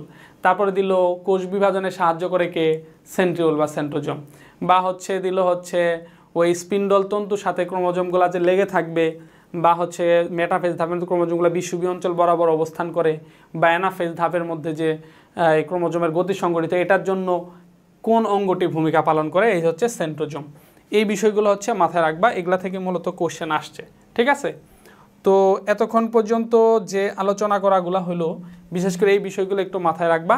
যেমন হচ্ছে এই যেটা আসছে, কোষ বিভাজনে সাহায্য করে কোন অঙ্গাণুটা, এটা কোশ্চেন আসছে কোনটা, ঢাকা বিশ্ববিদ্যালয়ে 3-4 সেশনে কোশ্চেন আসছে। সো তোমরা বুঝতেই পারতেছো যে আসলে আমরা মোটামুটি সব কিছু দেখতেছি। সো তাই তোমাদেরকে বলবো যে তোমরা যারা এখন পর্যন্ত এই ক্লাসটা করতেছো, এখন পর্যন্ত আমার ক্লাসটা করলা, অবশ্যই হচ্ছে যে ক্লাস ভালো লাগছে এই জন্য করছো, নইলে তো করতে না। তাই হচ্ছে আমাদের যে basic to pro biology first part যে আমাদের যে কোর্স আছে, এই কোর্সটাতে তোমরা ভর্তি হইতে পারো, ভালো লাগবে। আমরা একেবারে প্রত্যেকটা অধ্যায় এভাবে প্রত্যেকটা বেসিক, প্রত্যেকটা সৃজনশীল প্রশ্ন, প্রত্যেকটা এমসিকিউ প্রশ্ন সলিউশন করে দেবো ইনশাআল্লাহ, কোনো টেনশন নাই। তো কোর্সে ভর্তি হবা redvancemethod.com গিয়ে অথবা এই হোয়াটসঅ্যাপ নাম্বারে যোগাযোগ করবা। আর হচ্ছে সহজ বায়োলজি বই যারা আমার ক্লাস করবা, পাশাপাশি এই বইটা সংগ্রহ করলে কিন্তু দুধে আলতা হবে। জাস্ট যাদের কাছে বইটা আছে তারাই বুঝবে। 9-10-এ যেমন সহজ বায়োলজি বইটা যেমন ছিল, একবার ওইটার মতো করেই লেখা, ভালো লাগবে। ভালো থাকো, সুস্থ থাকো। আসসালামু আলাইকুম, আমার জন্য দোয়া করো।